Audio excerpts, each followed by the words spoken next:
Hi, welcome back guys, this is your friend, WTFW with another fiction. What if Deku the green-haired hero with cartoon logic powers? Now before starting, please give this video a like and subscribe to the channel if you want more videos like this. Now let's get into the fanfic. When the appearance of Quirks first came onto the world, many were ecstatic of the notion of the human race reaching a new stage of evolution. Others were afraid of the implications that would come about with this in their daily lives. In the end, however, they learned to accept it and it slowly became a part of their society. As decades passed, the number of people who would receive these powers, or quirks as they were called, increased, and soon their whole worldview changed. As their lives were made much easier with quirks, some have taken them for granted and began using them for nefarious purposes. The government became aware of the situation and began to form an organization dedicated to maintaining peace and order, bringing these villains to justice. From there, the roles of heroes began to take its place. The superhero fantasy that was in the minds of every young child became a reality. In the age of spandex crime fighters and superpowers, one could claim that they have seen everything. But that would not be the case, not by a long shot. Today would be considered the most memorable day for the young woman known as Midoriya. Many months of hard work and blood, sweat and tears have now bear fruit. It was a good thing too, since she wasn't sure how much longer she could handle it. In the end, it was all worth it, as she held her little Izuku in her arms. While she did have to spend some extra days at the hospital, that did not stop her. In fact, she will take any excuse for her to look after her baby boy. That is until the novelty quickly wore off after a few days. Now she was just irritated. The only thing that made this day just a bit damper was the fact that her husband was not around to witness this joyous occasion. She would have to let him know how she was later on when she gets back from the hospital. Really, it's understandable that she has to do all this extra precaution business, but come on. There are no complications according to the doctor, and she wasn't at risk of any type of health concerns after the birth of her child. So really, it would be great to get out. She voiced as such to the medical staff. However, the doctor did not agree with her. Mrs. Midoriya, I understand that you want to spend time with your newborn with the comfort of your own home. But please understand that we want to be absolutely sure that nothing will come up when you get discharged, which will be within the next week. But I feel perfectly fine. Also, I don't know if we can be able to afford staying in the hospital more than necessary, which was true for the most part. Although she went into labor much earlier than expected, the ride to the hospital was practically smooth sailing. She certainly didn't feel anything when she was getting prepared and given medication to help with her contractions. Well, that is true, ma'am. There weren't anything serious that had occurred when you were checked in, but there was some things that we could not figure out, the doctor said nervously. Wait, what do you mean by that, doctor? Inko began to panic. Don't tell me that there's something wrong with my baby. Oh heavens no. I assure you that he has been given a clean bill of health. It's just that there was a bit of an anomaly when you were given the medication. The doctor explained. You see, the medication was to help with the pains that would no doubt come with the process of childbirth. But then your stomach began to what? It began to move around. A lot. As in a lot of movement that would not be normal for a newborn to have the energy to do. It was as if the baby itself was trying to punch its way out of the stomach. You were still trying to push and was still under the influence of the anesthesia that was provided, so it wasn't felt as painful as it should be. The doctor chuckled when he saw the shocked expression on the mother's face. Don't worry, your insurance will be able to cover most of the costs. We just needed to make sure that the baby didn't do anything inside that would harm you in the long run. Inko looked at her son, who was all wrapped up in his blanket with his big green eyes and happy expression. Wait, big green eyes. I see that you notice how he has appeared to have developed eyesight much earlier than expected. This was another reason why we wanted you and the baby to stay a bit longer. When we examined your child, it showed that he has developed much of the brain as well as other features much earlier than expected. The doctor was now beaming with excitement. At the time of birth, he has already had the appearance of a baby a few weeks into his birth. Furthermore, results suggest that he does not have any aging deficiencies of any sort that would explain this sort of phenomenon, which means that he already has a head start from the rest. The green-haired woman was surprised to hear such things about her child. Izuku, who was just brought into this world, already has a head start, and with nothing explaining it otherwise. That can't be physically possible, unless, do you think that it would be a side effect of his quirk? Inko wondered. It's still too early to confirm such theory, but it is within the realm of possibility. If it turns out to be the case, then I would have to say that your child might have a very strong quirk on the way. A strong quirk. It hasn't even been the end of his first day, and already Inko felt proud of her son, tears lightly glossing her eyes. She was glad that her son would not be bullied or left out anytime soon. She heard stories of the few people who were deemed quirkless, and every time she would be sad how they were badly treated and abused. She would not know what to do if her son were quirkless, nor did she want to think about the implication. Thankfully, she wouldn't have to find out. She snuggled closer to her son. who babbled happily in return. Either way, thank you very much, doctor. Thank you for helping and bringing my child to my arms. The doctor bowed in response, of course, ma'am. I'll leave you alone with your child. If there is anything else you need, please do not hesitate to ask. I will thank you, doctor. The doctor gave a curt nod before leaving the room, leaving Inko to her child.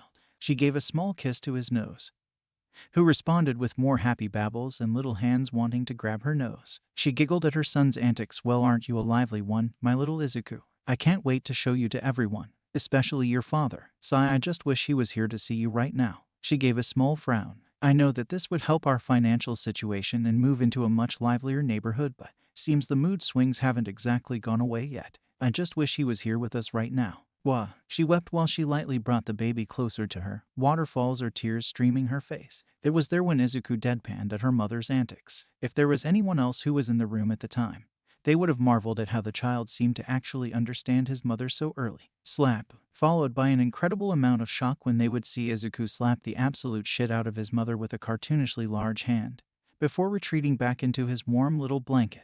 Inko was caught off guard by the sudden hit. GOCK. What the? Who? Huh.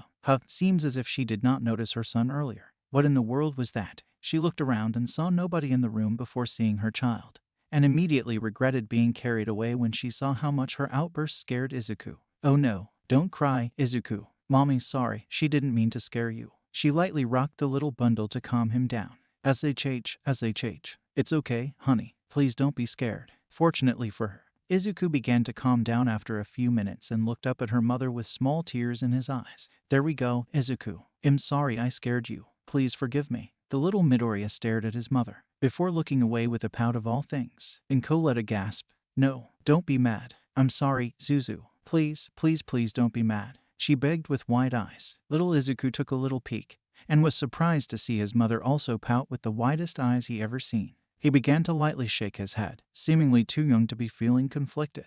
However, no amount of denial could ever compare to the patented Midoriya puppy eyes. Ooh, I can't stay mad at her, he seemed to be thinking. In the end, he decided it was no use resisting, and began to babble happily again. The mother in question gave out a sigh of relief. Oh, thank goodness. I don't know what I would do to make it up to you. Then she noticed Izuku reaching out with his little hands and leaned in close. Oh, is there something you want, Izuku? Are you hungry? Izuku lightly shakes his head no before placing his small hands to her cheeks, smooch and giving a light kiss on the nose. Why is my son so darn cootie? Inko was having an increasingly hard time keeping herself from squealing from absolute joy at her son's display of affection.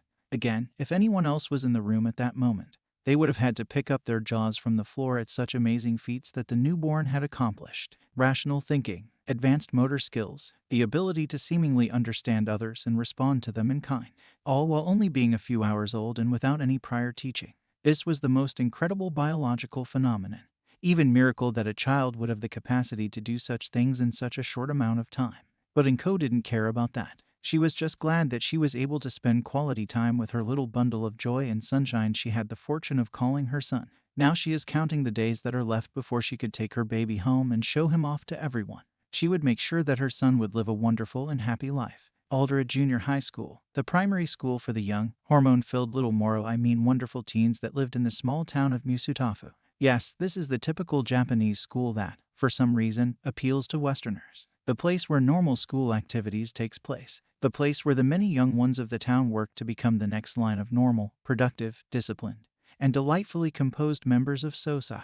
BOOM, crash, crack, BLAM, slap. Well, at least it was before lunchtime. The sudden noises had startled the principal from his work at the office, now littered all over the floor along with the rest of his belongings. He wonders how the place trembles each time an incident occurs, but then realizes what reality he is in. Then he berates himself for the idiotic nature of his question. Don't worry, everyone else thinks you are a moron as well. Screams and yelling can be heard past his door as the frantic pitter-patter of students got the hell out of Dodge. One teacher decided to burst through the door to his office to help him hear it up close. The poor man is sweating violently with his clothes in extreme disarray. Sir, we have another situation in our hands. You need to get to the cafeteria now. The principal could only pinch the bridge of his nose in exasperation. If you can hear very closely, he is contemplating which god he pissed off to the point of being given this much of divine punishment. That, or how he was close to consider early retirement. Not sure, don't quite care. Either way, he would have to call the parents, and the authorities, and his therapist, along with several contractors. Again, thank God for Quirk-based insurance. Meanwhile, in no man's land, at a cafeteria, the area was one would expect if someone decided to start a food fight. Took it too far, then proceeded to fix it by making it an actual fight. All in all, it was absolute hell. Chunks and bits of food and beverages were pattered everywhere, along with pieces of tables and chairs. Burn marks and human-sized holes were outlined in the walls. The other students caught in the crossfire were tending to their wounded and fleeing from the battlefield. Run away. Those two idiots are at it again. Save yourselves. My leg. If you ask me, those who got away before the fight broke loose were the lucky ones. Crash. And now another hole has been placed on the wall, courtesy of one smiling Izuku Midoriya. WOOO. Now that's what I call getting more bang for your buck, am I right? He called to his blonde-haired compatter. Now then, my fellow bomberman, care to surrender before you PFFT blow a fuse? The one smoking blonde, named Bakugo Katsuki, was not amused. GRRR, I've had enough of your shitty jokes, Deku. He propelled himself with his explosions towards the green-eat, ready for another attack. Seeing this, Izuku quickly pried out of the hole and braced himself. Just as the blonde was about to throw the punch, he stomped the floor. THWWWACKKK. Ding ding. A wooden board uppercut sent Katsuki through the ceiling and is now sailing through the air. Seeing his foe unable to battle for the time being, Izuku celebrates his hard-earned victory. Another win for the green people.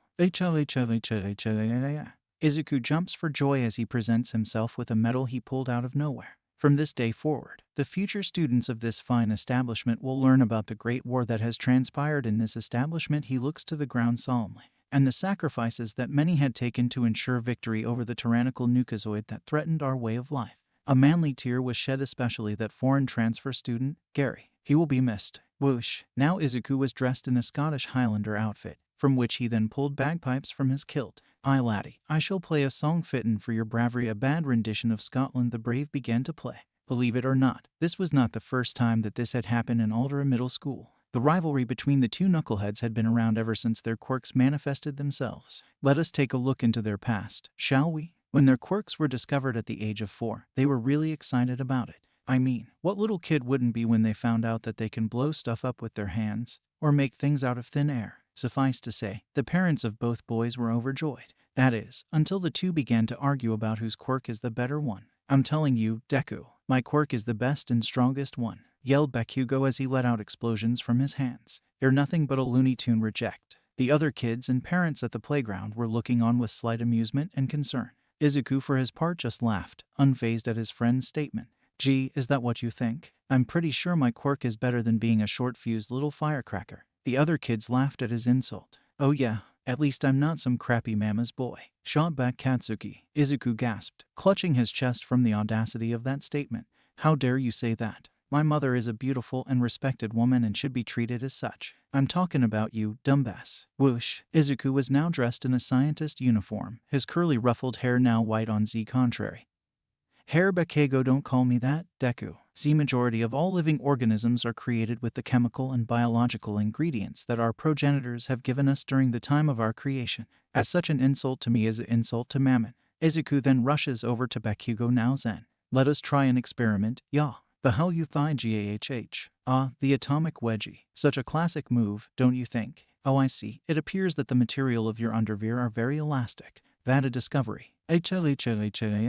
Now the whole playground is doubling over in laughter, the adults not even bothering to stifle their own. Bakugo was not going to take this humiliation lightly, and he was going to make sure about it. He fixed his boxers after he dislodged them from his head, then began to pool sweat in his hands. Oh, I'll give you something to think about. Egghead. Boom. He blasted Izuku point blank, sending him crashing through a tree. It wasn't enough, and soon clang. He smacked headfirst into a lamp post, where he then slipped off and landed into a conveniently placed trash bin. Keep Japan tidy, as they say. Izuku quickly got out, now covered in garbage. He sent a glare towards the laughing blonde, who was now the only one laughing. Whoosh. He was now dressed in a soldier uniform, now grinding his teeth. Oh, that's it. This means war. He snarled. He ran towards Bakugo and gave him a sucker punch. Prepare to meet your maker, maggot. Both boys were now on the ground, grunts of pain and punches now covered by a large cloud of dust. This alarmed the other parents in the area and rushed in to get their child to safety while the two boys were being separated by their own.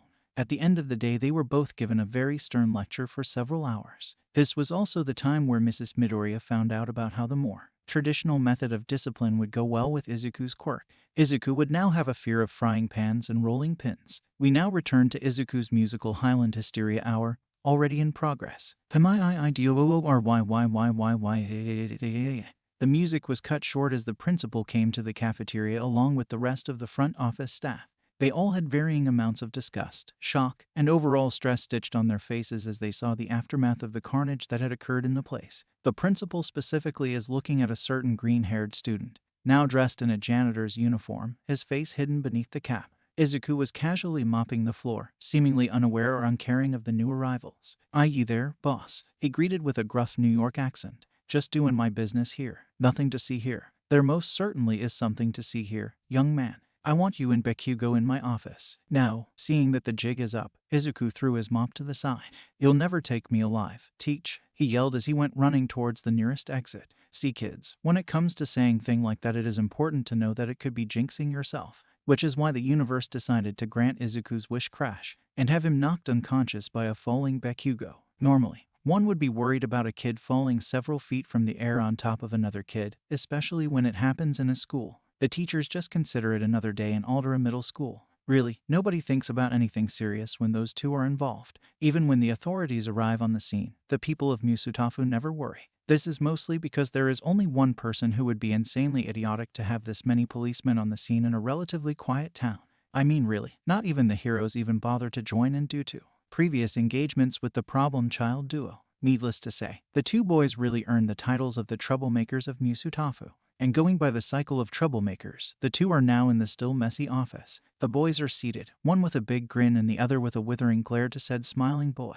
The principal is at his desk, taking some aspirin while a detective stands beside him. Detective Tsukauchi took a deep breath, rubbing his temples in a vain attempt to calm down his headache. "Boys, this is the 4th time this month that we had to intervene in one of your shenanigans," he explained with a stern voice. "The amount of paperwork is enough to drown me till the end of next month, and many heroes are this close to just considering you two low-level villains just to have an excuse to get you guys to stop." "What? That's bullshit. It WAS sent me. It was the one-armed man." "Shut up, Deku. This all your fucking fault. Liar. It was you who ruled the cafeteria with an iron fist. What the fuck are you even talking about? FREEDOOMMM. Will you two shut up?" The boys were silenced by the detective. "If I hear any more from the two of you, I will personally make sure you both end up in a juvenile prison. Am I understood?" "Yes, sir. Whatever." Goody sighed again. "Now I have already contacted your parents and are now on their way to pick you boys up. I suggest that you two stay put until they arrive." The detective turned to the principal. "Now, if you'll excuse me, I have to get back to the office to sort this whole mess out.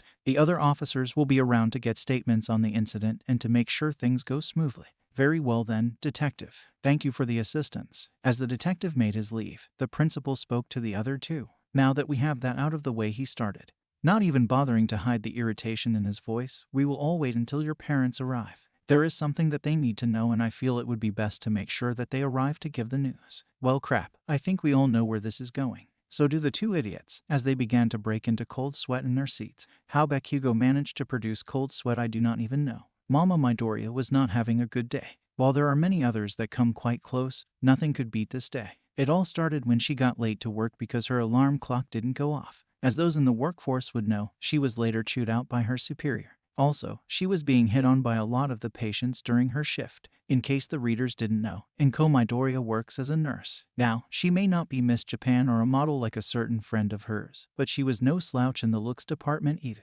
With that said, being a nurse uniform and with her kind demeanor did attract a bit of attention. Most of them unwanted, of course. Just as when she thought she would get a bit of relaxation during her break, she gets called into the office from her boss. When she heard the news about the police contacting her to come and speak to them about her son, let's just say that she was allowed to go early by a frightened boss, and was now driving towards the school with the speed of a speeder and the rage of a critical parent. The amount of police cars that she passed by did not help either, nor the amount of news reporters that were there as well. She arrives at the parking lot, where many reporters were asking questions to police and people involved. Once they saw the mother out of her car, they quickly rushed over to her, microphones and cameras at hand. Inko, for her part, was doing her best to not outright scream at them as she quickly shoves them away from her. Several officers, seeing her predicament, come towards her and escort her towards the school. Once she arrives at the principal's office, she sees Mitsuki arguing with her son while the principal hides his face with his hands. As for the other one, "Hello, Izuku." The boys jolted from the utter rage barely concealed in her soft voice. "Would you like to explain to me why I was called from work? Was told that my son was fighting another student in school. And now the place is temporarily closed due to the extent of the damage." Izuku quickly got out of his chair to face his mother, giving the most cute face he could muster. "Oh mother, how lovely to see you again. I see that you look wonderful as always." Clang. A good smack to head with a small frying pan was enough to shut him up. Both the principal and Katsuki jumped from their chairs, afraid of the mother's wrath. Mitsuki, for her part, just watched the whole thing with amusement. "Izuku, there is no need for that. Now behave yourself while I speak with the principal, okay honey?" "Yes, Mu Theater." The poor boy was still seeing stars, literal stars mind you. Inko took her son's seat. "Thank you, dear. Now then, is there anything that you wanted to share with us, sir?" The poor man wanted to get the hell out, but decided against it and sat back in his seat. "Well, as you and has already been informed, your son was involved in a fight in campus with the gentleman sitting right next to you, which has resulted in thousands of yen in damages. That's not to mention the parents of some of the students that were caught within the fight itself is demanding that we take legal action against these two. The parents are also threatening to sue us. Can you tell me the name of these parents? I think we can sort out an agreement," interrupted Mitsuki with a glare of her own. That's not necessary. The police have already taken care of it and will be contacting the both of you to make sure you can settle things out of court." "Sigh, I guess that's that then." "And not quite," replied the principal. "Explain," demanded Inko. "Well, we all know that this hasn't been the first time that this has happened at school. At first we were overlooking it because we saw the potential that the boys have in being successful in the long run. However, we can no longer be able to do so and we will have to apply punishment as deemed fit." "Wait, you don't mean?" "I do." The principal gave a grave look to the two families in the room. "Katsuki Bakugo and Izuku Midoriya, you both are hereby expelled from this school." "What? That's bullshit. This is all your fault, Deku, you shitty clown." "V1GAH. Now this got Izuku from his delusional state before being tackled. "Hey, what's the big idea, short fuse? Get off me." "Like hell I will. I quote I'll kill you. Go choke on your own sweat, Pomeranian." The two mothers quickly got their boys separated before they would cause any more trouble. Smack, clang, and that was the sound of the mothers making sure they wouldn't do it again. The ride back home was silent for the most part. If one were to ask Naomasa Tsukauchi if he regretted being in the police force, he would say no. If someone were to ask him if he regretted being in charge of keeping an eye on a certain individual because of his tendencies, he would still say no. If someone were to ask him that after he saw the literal stacks of paperwork he had in his office desk, he would advise you to get the hell out, which is what he did after he kicked out a junior officer that was giving him a report. He spent the rest of the day doing paperwork with no way of getting out of it. That is, until the universe decided to throw a bone to the guy. Obviously by bone, I mean Yagi Toshinori. Naomasa did not even bother looking up from his paperwork when he knocked. "Come in." The number one hero peeked his head out the door into his office. "Hey Naomasa, you said you wanted to talk to me." "Yes, as a matter of fact, I do. Anything to get an excuse to hold off this paperwork for a while." Yagi whistled at the amount of paper on the detective's desk. "Well, you've been busy. Did you get an increase of crime in the area?" "Believe it or not, no." Naomasa finally looked up and gestured to the stacks of paper. "All this is from a single incident that just happened just a few hours ago."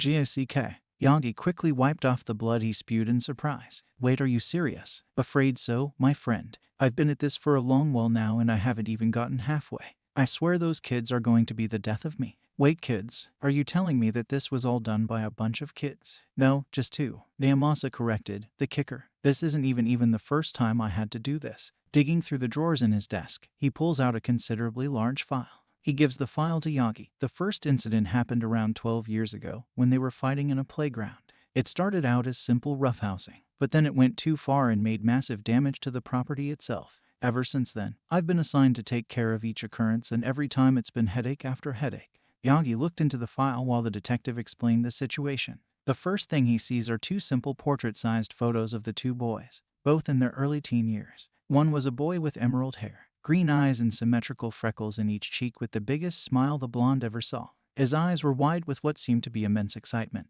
and seems he was okay with what was going on. In fact, he looked even proud of being in that photo, proud of what is up for debate. On the other hand, the other kid looked like he wanted to be anywhere but there. He had blonde, spiky hair with red eyes and with the look that would rival a decent villain with the amount of rage bleeding into the photo. There was also a bit of smoke coming out from the background, which was weird. Turning the photos around, he found their names and ages written on the back. Izuku Midoriya and Katsuki Bakugo. "So these are the two troublemakers?" he asked the detective. Naomasa gave a slight nod and rested his elbows on his desk. "That's correct, Yagi. Although with this recent one, they really are going to be in hot water this time."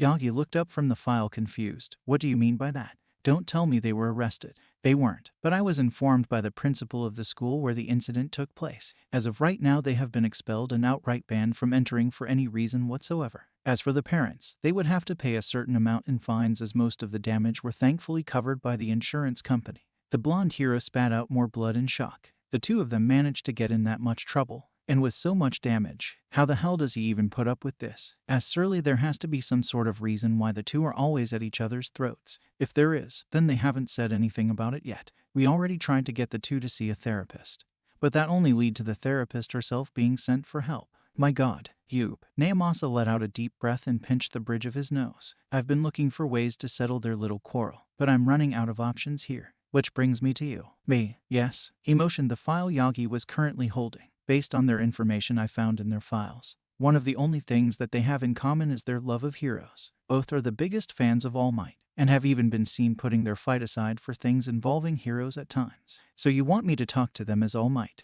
"At first, yes, but then I realized you don't really met the type of person who solves problems with words. So I was kind of hoping you could find someone who was willing to come and try to talk to these two." Yagi took a moment to contemplate the idea before handing the file back to Naomasa. "Very well then, my friend. I will go ahead and make a few phone calls. I am sure I can find a few heroes who are perfect for the job." The detective gave a tired smile. "Glad to hear that. You have no idea how much you are helping me here." The blonde-haired Skeletor smiled back and they both said their goodbyes. Once Yagi left, the detective looked at the remaining stack of papers still on his desk. He hopes that his friend finds someone to help him. Otherwise, he wasn't sure if he was able to continue with this routine for much longer now. Maybe after this he would go for some good alcohol. That always helps him unwind and forget the woes of today. Wait. He just realized something. Since the boys don't have to go to school anymore, that would mean they would be left wandering around Misutafu at some point. And he would have to file paperwork for every single fight they get involved. Why? Slam. Yagi, wait. WWWAAIIITT.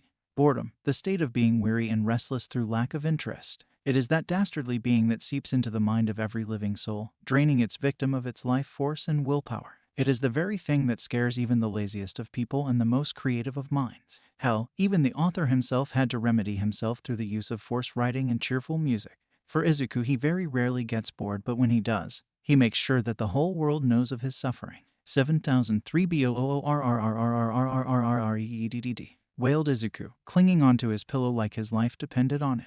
The young boy has himself sprawled all over his bed, with the All Might sheets in complete disarray. Actually, his whole room is All Might themed, the only exception being some 50-second style furniture and his collection of cartoons in the corner. It's a good thing that his clothes aren't All Might themed as well, because it would be an awkward conversation to explain why he would have All Might undies. I mean, really, are you really willing to wear your favorite hero on your crotch? Weird questions aside, Izuku quickly sat at his desktop. He was thankful that he was not banned from using it, since he was grounded by his mother ever since the incident that took place about a week ago. From there he just spent his time rewatching old cartoons and practicing with his guitar, as well as watching videos of hero fights that recently took place. He is a bit irked that he wasn't there to personally see it, but does not want to incur the wrath of Midoriya and her brutish pan of punishment. Quickly getting that horrid image out his mind, he opened up a video that would always lift up his spirits when the times were tough. This video in particular took place during last year's UA Sports Festival, when the finals took place. The final match between two students in the hero course, Tamaki Amajiki and Mirio Tagata, was a sight to behold in Izuku's eyes. He remembered how the way the two used their quirks along with their considerable fighting prowess. It was unlike anything he'd ever seen in a match like that in the previous years before that.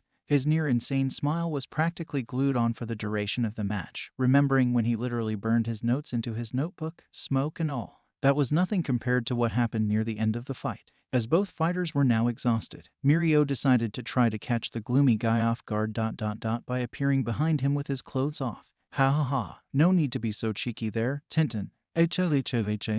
He called out, banging his fist on the table. The first time he saw that, he nearly died of suffocation from so much laughter. After looking into it, he found it had to do with his quirk, which was some sort of transparency effect on objects. In retrospect it made sense, but you can't blame him for that not being the first thing that came to mind.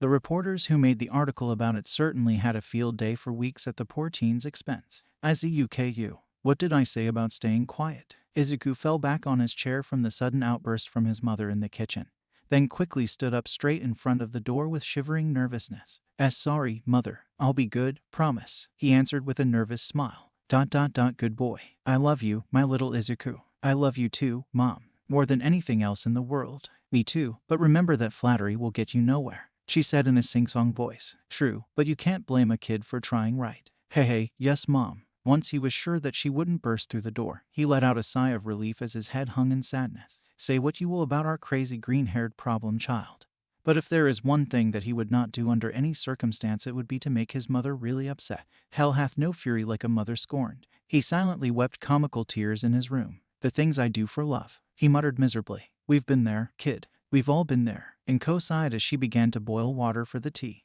I absolutely adore my son, but sometimes I can't help but just wish that he takes more consideration about what he does. She then takes a seat at the table, giving a small smile to her guest. Either way, I can't thank you enough for taking the time to tutor my son, Ms. Fukukato. I understand how stressful it might be with your already busy schedule. Oh, not at all. In fact, I kind of wanted to find an excuse to meet him, haha. That was really just understating her statement, to say the least. Also, you can drop the formalities. Call me Emmy. Ever since she found out about the kid through a certain homeless man-looking hero she worked with from time to time, she wanted to know more about him. Looking through the public records and quirk registration forms, she found that Izuku had a very unusual but powerful quirk. Apparently, Izuku had the ability to bend reality to his will, rendering many laws of physics and other fields of science practically pointless. It was very concerning for her to see that, because she wondered how a boy his age would be able to handle a quirk so powerful such as that. Which she then became amazed at his skills and creativity when she looked through the incident files given to her by a very tired detective Naomasa. The boy was able to control his powers to an extent using nothing more than cartoon logic. It was simple, but very effective as demonstrated in the files. However, it seemed as though he has a hard time trying to reel in his emotions when using them. That might need to be addressed. It was a good thing she brought the file when she came to visit the Midoriya family. Okay then. Now a little bird told me that a certain young man was expelled from school and needed someone to come in and help teach Izuku. The cops figured I was the right gal for the job, and so Emmy spread out her arms. Here I am. She then leaned in as if she was gossiping, although I do have a few questions about Izuku regarding his quirk. And Ko was confused, such as, well, for starters, how did Izuku learn to control his quirk like that? Better yet, how did you guys figure out his quirk in the first place? Well, it wasn't easy, I can tell you that. And Ko rested her head on one arm, remembering all those times when Izuku was just manifesting his quirk. When he was born, the doctors were already baffled at how developed he was so quickly. I mean, when he reached the age of 1, he was already able to learn many things that would be near impossible with other infants. From there we figured that he had some sort of body enhancement quirk, but then her expression became more strained. Then what? Emmy asked with slight worry. I hope I didn't bring any bad memories up, did I? And Ko was quick to reassure her. Oh no. Not at all. It's just, well, this was when the incident started happening. Incident? I thought that the incidents didn't happen until he was 4 years old. Well, those only covered the incidents that had police involved. Back then Izuku wanted to learn more about his quirk, and he did a lot of experimenting in his room. One day he would be stretching his tongue out as far as he could, then releasing it back into his mouth. Then he would literally inflate himself like a balloon and just float around the house before deflating. Even went so far as to try to see if he could breathe underwater by acting like a fish. Eesh, he sounds like a handful. No offense. None taken. I didn't want him to hurt himself doing those things, so I told him to not do anything he wasn't sure of. So he goes with the crazy idea to try a few things from old pre-Quirk era cartoons. And Ko let out another sigh. Turns out it went better than expected, and starts watching even more cartoons, and it soon became a hobby for him. He even learned how to play guitar and use it as a weapon from a cartoon he watched once, where it starred a horse who was a cowboy. PFFFT, really? Yes. The two women shared a laugh at that. Who knew this boy would learn so much just by watching cartoons? Once they calmed down, and Ko got up from her seat to get the tea ready. Well then, when will my son start his tutoring? Well, he won't start until next week. However, I'd like to talk to him, so we get to know each other a bit before starting. Can you call him over here, please? Sure thing, Emmy. Izuku, there is someone to see you. What? Slam. Izuku bursts through the door with annoyance. I already told that wise guy Naomasa th. He stops himself as he realizes who is sitting at the dining table. Emmy flashes a closed eye wide grin. Hey there, sport. Nice jammas, she calls out, giving the stupefied kid a thumbs up. GSK. Izuku just now realizes that he was wearing a large All Might onesie. Quick, you can still salvage this. These pajamas, these pajamas are hand-me-downs. Suari, Whatever you say, bud. Now then, you're the guy the town's been talking about, huh? You know me. Well, of course. Who hasn't, right? Now come on, get over here and have a chat with your new tutor. Gasp, you're my tutor. Really? Really, really? Woohoo. Izuku threw his hands in the air, bouncing in excitement WHOOOSH, before zooming into the room and out again. Emi was caught off guard seeing Izuku quickly appear in front of her, fully clothed and with a notebook handed out to her.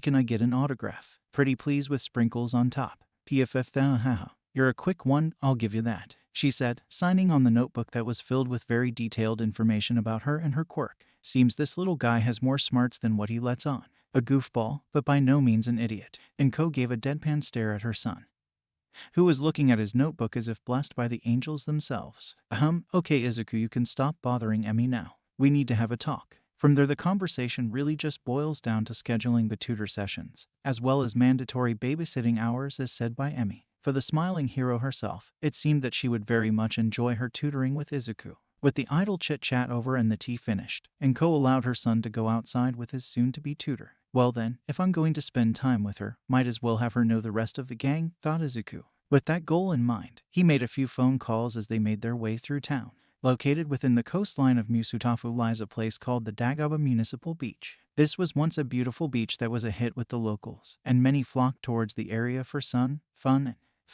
Now it's a dump. Don't really have much to say than that. Neihatsum was currently rumming around the heaps of trash looking for scrap metal, throwing them haphazardly into a small cart. Mirio, on the other hand, stood atop of a very large heap, looking out in search of his friend. Both received a call from Izuku telling them both to wait for him, not really giving any further information. Then again, he spoke really erratically. Guys, you are not going to believe this MS Jokus in my house and is going to be my tutor. Rand says she knows me and got an autograph and meet to be quite known Welbithuri Nabatake thanks by. Yeah, try understanding this in one take. Imagine trying to figure out what he said at that moment. Good luck with that. Geez, I know Izuku wanted to meet with us for something, but would it kill him to slow down on his directions? Clatter, clatter. May gets up from her scavenging to look up at the muscled blonde with a wide smile. Oh come on now, Miri. You wanted to see him again too, you know. Clang, she says as she throws more metal into the cart. Besides, this is practically the only place where he could cause a ruckus and nobody would care. Who knows how long such a place would last for a guy like him? Sigh, yeah, I guess you're right. Still, it would do him a lot of good to try to chill down for a bit, you know. I feel like one of these days it's going to backfire on him. Haha, I think it already did, with the expulsion and whatnot. But look on the bright side. There's a bright side, Mirio asked. Of course, Wei punched the air, determination in her eyes. Now that he doesn't have to deal with that place, he can test out my babies for as long as I want. The perfect guinea pig for an inventor like me, haha. Mirio gave a deadpan stare at his pink-haired friend. Of course you would only think of that, Mei. Mirio wasn't friends with Mei until he became friends with Izuku, which was shortly after the UA Sports Festival. While Izuku did come on a bit strong, he grew to enjoy Izuku's antics and became fast friends. However, they weren't really able to hang out as much since he still had to work on his school assignments, not mentioning the internship he currently has with Night-Eye. They would still keep in touch, and would often find his green-haired buddy in a news story involving some outrageous situation, given that Sir Night-Eye himself is one of the few heroes who actually enjoy hearing about these shenanigans. At the very least, Mirio didn't have to worry about his friend becoming more than an annoyance, if the frequent chuckling was anything to go by. Mei was a whole other can of worms. Neihatsum had met Izuku much earlier than Mirio, following an aftermath of a recent incident between him and Bakugo. It was like any other day where she would just go to the beach and gather materials for her gadgets until, boom, she was startled by the sound of an explosion happening nearby. Looking up, she found a certain singed figure heading towards her before quickly diving for cover. Look out, BELLOOWWWW. Ciara NSSSHHH. The poor boy crashed into the piles, causing an avalanche of trash which overwhelmed the inventor in the process. It wasn't long until both managed to get their heads out of the sea of metallic residue. From there was when she managed to take a good look at the boy. The boy was also doing the same thing, staring at her. They stayed quiet for about a minute before the boy decided to break the ice. Heh, looks like I ain't the only one down in the dumps, eh, Pinky? Never before she would think about a time she laughed at something so stupid, and from that moment, she decided that this boy was to be her friend. Izuku was the first person to even consider about helping me with testing my babies when I first met him. With that quirk of his, I know damn well that I'm going to milk it for what it's worth. So of course I am thinking of that. What, and you don't care at all for his safety? Mei holds up a rusty crowbar with slightly violent intent. Now don't you go and try to mince my words here, mister, she hissed. I consider him a good friend and business partner, as well as a volunteer test dummy. I tried asking you, remember? Yes, I do remember that. I also remember how that little gadget almost killed me in a fireball. Then you know how much I value Izuku. That doesn't sound so reassuring. Hey guys, Izuku, you're here. May discarded the crowbar to the sea clang. Oh, what the hell, May? Oh, it hit Mirio, never mind. May promptly ignored the blonde. Izuku ran towards the two with his traveling buddy closely behind. Seems he is a bit eager to get here, looking at how winded his tutor is right now. The poor woman was on her knees trying her best at regaining her consciousness again. Izuku, gasp, I know how. Wheeze ... much you want to see. Gasp, them again, but at least ... let ... me ... catch you bleh. Thud. The three quickly ran over to the lady on the ground with concern, or maybe with slight morbid curiosity. You can never tell with these kind of things. Holy crap, she practically ran out of steam. Izuku, what did I say about using your quirk moderately?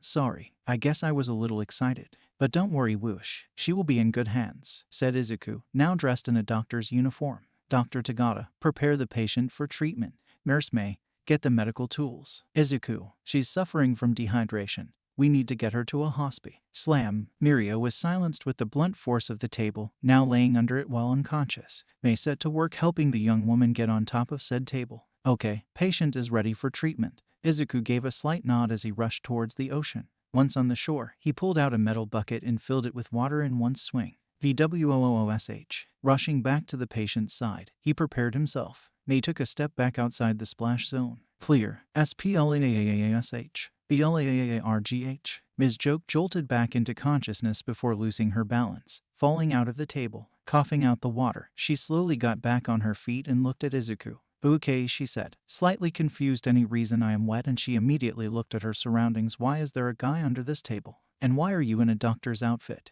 May took this as her cue to introduce herself. She moves to Izuku's side, now gaining the tutor's attention. Hey, teach, sorry about the confusion earlier, but this guy really doesn't know how to keep it together when it comes to meeting new people. May offers her hand for a handshake. The name's May Hatsume, Izuku's friend, genius, and inventor extraordinaire. The older woman smiled brightly at her introduction. Emi Fukukato, but you can call me Emi. You know, when I was told that Izuku has friends, I was a bit skeptical. She looked to the side sheepishly, lightly scratching her cheek. Sorry if that seems a bit rude, but after hearing about the guy's little misadventures, I was worried that he was hanging out with the wrong crowd.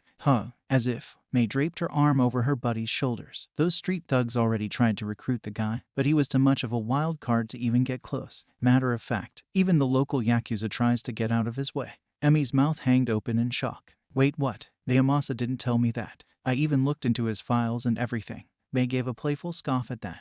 That's probably because the green bean over here causes so much trouble he can't keep up with it. I mean, really, whatever crap he has in those files are just their own little version of it. I remember this one time where he... Alright, that's enough out of you, grease monkey. Izuku shoves May to the side. WHOOSH. Dressing back to his casual clothes, he goes back towards the table and drags out the still unconscious Mirio, then hoists him over his shoulder. Now if you gossip girls are done with the yarn spinning, I know a place where we can get ourselves some nice grub. Who's with me? As long as I don't have to pay, I'm in. Well, I am hungry after all that running, but... Emi pointed at Mirio. Shouldn't we do something to help him out first? Izuku looked at the hunk of tintin flesh on his shoulder. Oh, right. Wait for it. Wow, it for idiot. Whoosh. May, prepare the table. We have another patient that needs steam, stat. After reviving Mirio, the group went to a local fast food joint where it served burgers. Unfortunately, after a while the staff had to inform their fellow customers that they were out of meat for the time being. The people there wouldn't have to guess very long about it after seeing a mountain of food on one of the tables, courtesy of a hungry Izuku and his guests. Mirio and Emi just stared at the other two with a look that can only be described as one that desperately tries to register the absolute ridiculous scene happening in front of them. May, for her part, was trying her best to not make much of a mess while eating, which she was failing miserably due to the fact that she was using a cross-head screwdriver to stab into her chicken tendies. Izuku, however, Emi could not comprehend about how a young man like Izuku would be able to inhale the monstrous amount of food that was on the table itself. Burgers, French fries, curly fries, salads, chicken tenders, and whatever sides or items he had was close to touching the ceiling. At this point, it was safe to say that all the people was just staring at him. Maybe I was a bit gung-ho about this after all, Emi thought. Everyone, including the employees, were so engrossed with the boys eating that they failed to see a middle-aged businessman walking towards the counter with a strange bag on his side. An American to be exact, working overseas and on his lunch break. He seemed tense, as if he was just about fed up with his day and just wanted something to get his off of it. Hopefully they were able to serve him a nice, juicy burger with fries. That would really hit the SB. And oh, a very peppy Emmy was on her way towards the Musutafu precinct shortly after work, where she would talk about a certain assignment she could help with. While she isn't by any means against it, she couldn't help but feel as though there was something strange in regards to the assignment itself. This became apparent when she received a phone call beforehand from someone within All Might's agency, asking specifically for her expertise. Knowing that her primary quirk is making people laugh, and the fact that no one else wanted to take the assignment spoke volumes. The phone call itself was enough to raise a few flags. "Ms. Joke, I beg of you. Please, please, please take the case." The distraught voice from the other side says, "I have already gone through all other contacts from the directories and everyone else is either unwilling or unable to do this." Crash, crack, smash. "Detective, please control yourself." A loud sobbing noise could be heard in the background. "Where did I go wrong? Tell me, where did I go wrong?" Another voice comes on in the background, now that of a teen. "Ooh, I think you need to aim a bit higher. Also, I am loving the new beard. Going for a rugged manly man approach, Chief. BLAM, BLAM, crash. Get out of here, Midoriya. BOING, BOING. Woohoo, woohoo. HOOHOOHoo. SSSSOMEBODY stop ME." The first voice comes back on, sounding like he's also about to come to tears. "Please, please tell me you'll do it. Please." This would have been enough to just hang up now and save herself the trouble. To just walk away and save herself from the absolute insanity and outright wackiness that would befall her in the foreseeable future. But after having second thoughts, she just couldn't. 1. This was someone from All Might's agency, meaning that whatever it was she was going to get into was important if it caught the attention of the #1 hero. 2. Literally no one else wanted to do it, which means that if she took it and managed to accomplish it, it would bolster her hero career immensely. Finally, she would be lying if she said that she didn't have a bit of curiosity about the kid.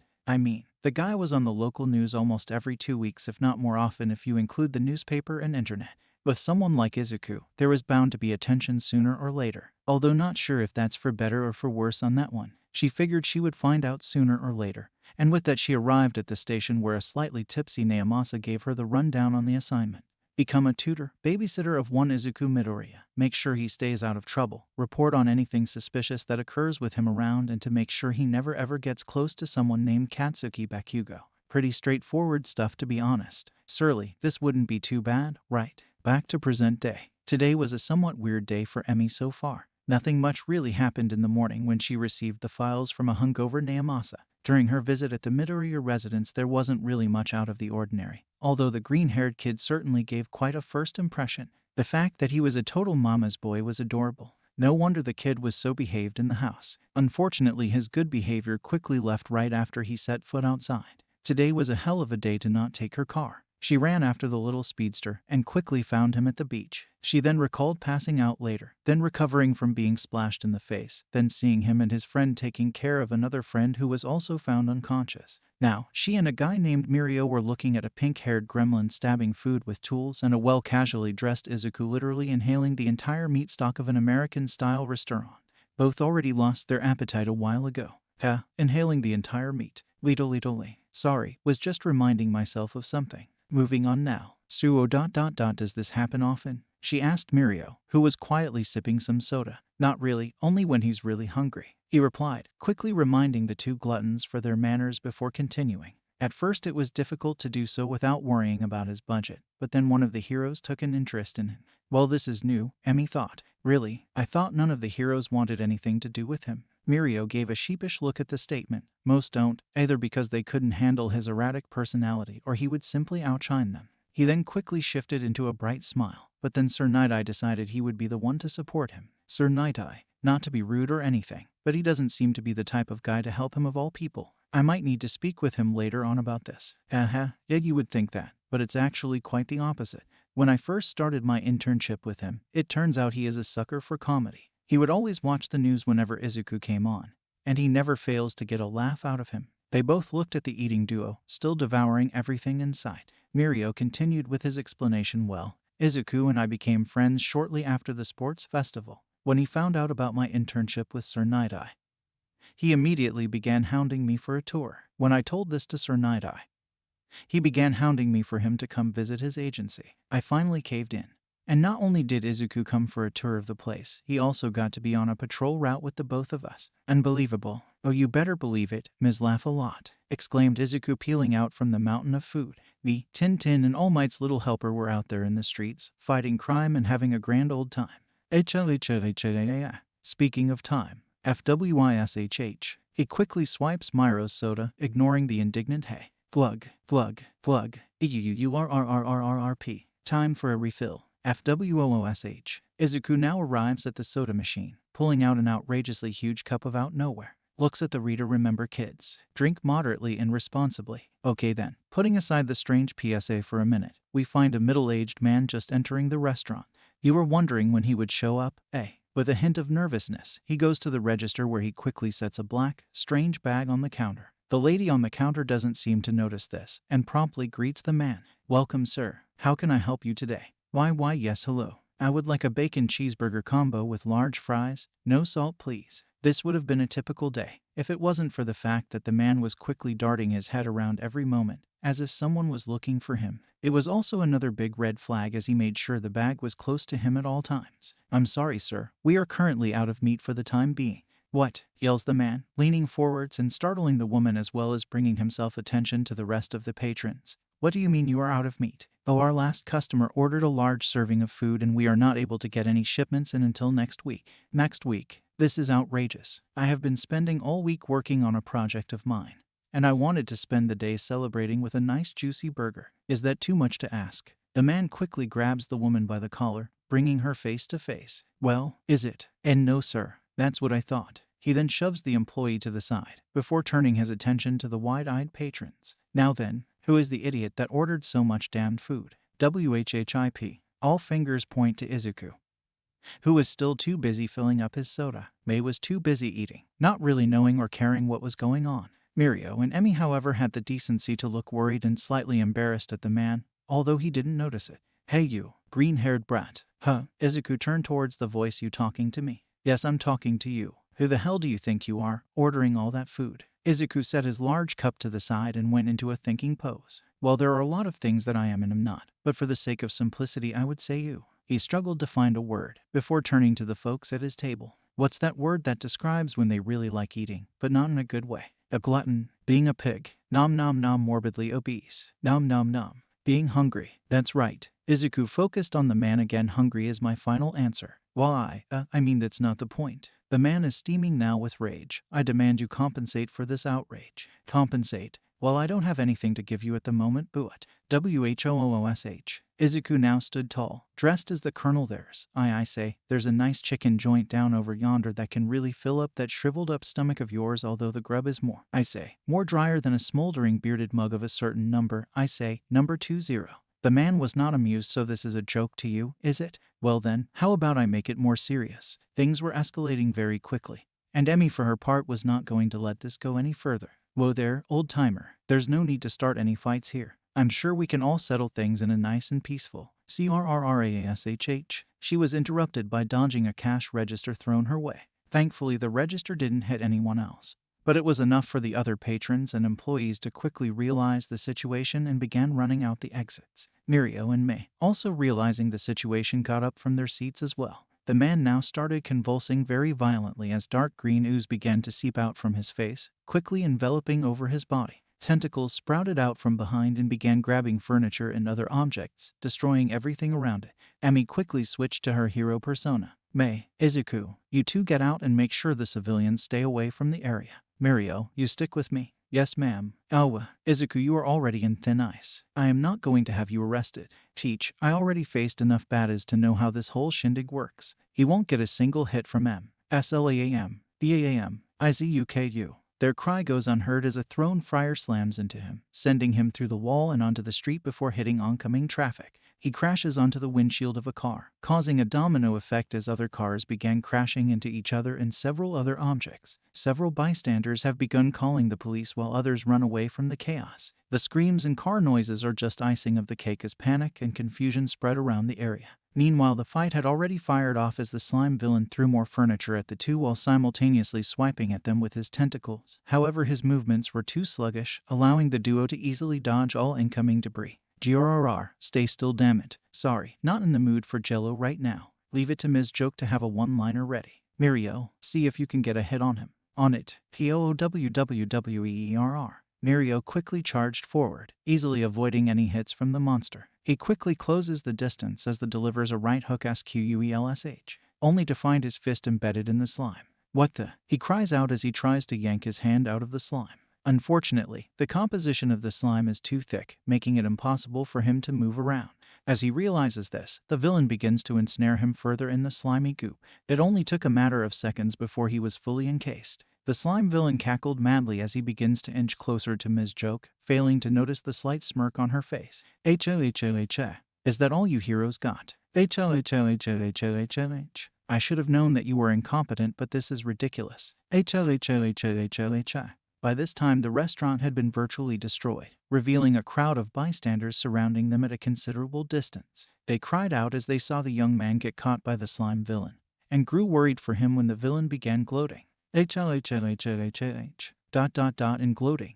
HLHLHLHLHLH. ... in gloating. HLHLHLHLHLH. ... Okay, now I'm beginning to think he has a bit of a breathing problem. This was made more evident as it became more difficult for him to use his tentacles by how much he was twitching. That and the apparent tears he's been shedding. I'm all for laughing at your own joke, but there's no need to force it. Ms. Joke gave a big thumbs up. Now Mirio. Seeing the signal, Mirio gave a quick wide smile before quickly phasing out of the slime and into the ground. The slime monster gave a loud cry of surprise. Oh, never mind. He's still laughing. However, his laughter soon got cut short as a naked Mirio suddenly shot out from below ground. Before the slime villain had the chance to register the fact that he was looking at a high schooler's junk, Mirio quickly gave an impressive roundhouse kick towards the eyes, managing to knock them off the main body. GYHH. I'll kill you for that. Slime villain, now devoid of vision, began to move much more erratically. Reactivated her quirk to prevent the villain from causing further damage. Ba-bonk. Oh, so now the sleeping beauty decides come in. Shut it, narrator, yelled Izuku as he was now holding the eyeballs that knocked him in the head as he was trying to get up. Now then, what the heck is the deal with these? He held out the eyes that were in his hand. I get they were keeping an eye on me, but this is ridiculous. Well, take a look at the fight going on right now. What fight? Fight right next to you. What? He looks to the side and sees the fight that was currently going on. At the moment, the slime villain is still being restrained by Ms. Joke's quirk while Mirio switches to a different tactic as he now begins to scoop away from the main body. He puts the eyeballs in his pocket and observes the scene in front of him. Oh, I see what he's up to, thought Izuku, wearing him down till he's nothing but a single serving ... not bad ... darn. Now I'm hungry for jello. He also sees Ms. Joke slightly trembling, sweat gracing her features. Oh boy, she doesn't look too hot. Looks like she's about to pass out in a few minutes. It would only be a matter of time before she is forced to deactivate her quirk, which might give the slime villain a chance to recover. Seeing no other choice, there is only one thing to do. Welp, might as well stick around until this whole thing blows over. But first, whoosh, Izuku quickly changes into a maid uniform, now with an added apron. I need to clean up all this rubbish, says the cross-dressing weirdo as he pulls out a massive vacuum cleaner and a broom from the front pocket of said apron. He begins to sweep up the debris while simultaneously vacuuming up all the slime scattered everywhere. Meanwhile, Ms. Joke is struggling to keep up her quirk up, exhaustion now catching up with her. It proves to be futile as the slime villain's laughter now begins to die down, now replaced with deep staggering breaths. The slime villain was also not faring any better, seeing how his overall mass has decreased by the amount of slime lost from Mirio's attacks. His small slime body is in a daze, convulsing at several intervals. He cough, ha wheeze please, please no more, ha. Finally, collapses to her knees as she can no longer keep up. Mirio quickly halts his attack, rushing in to support her. Ms. Joke, are you okay? He asks worryingly. I am okay, big guy, just a bit worn is all. Good. I'll get you to a safe spot to recover. Seeing that the slime villain is still dazed by the afterglow of the laughing hero's quirk, Mirio quickly carries Ms. Joke towards the perimeter border, where the authorities and paramedics have already made their presence known. It seems May managed to get help,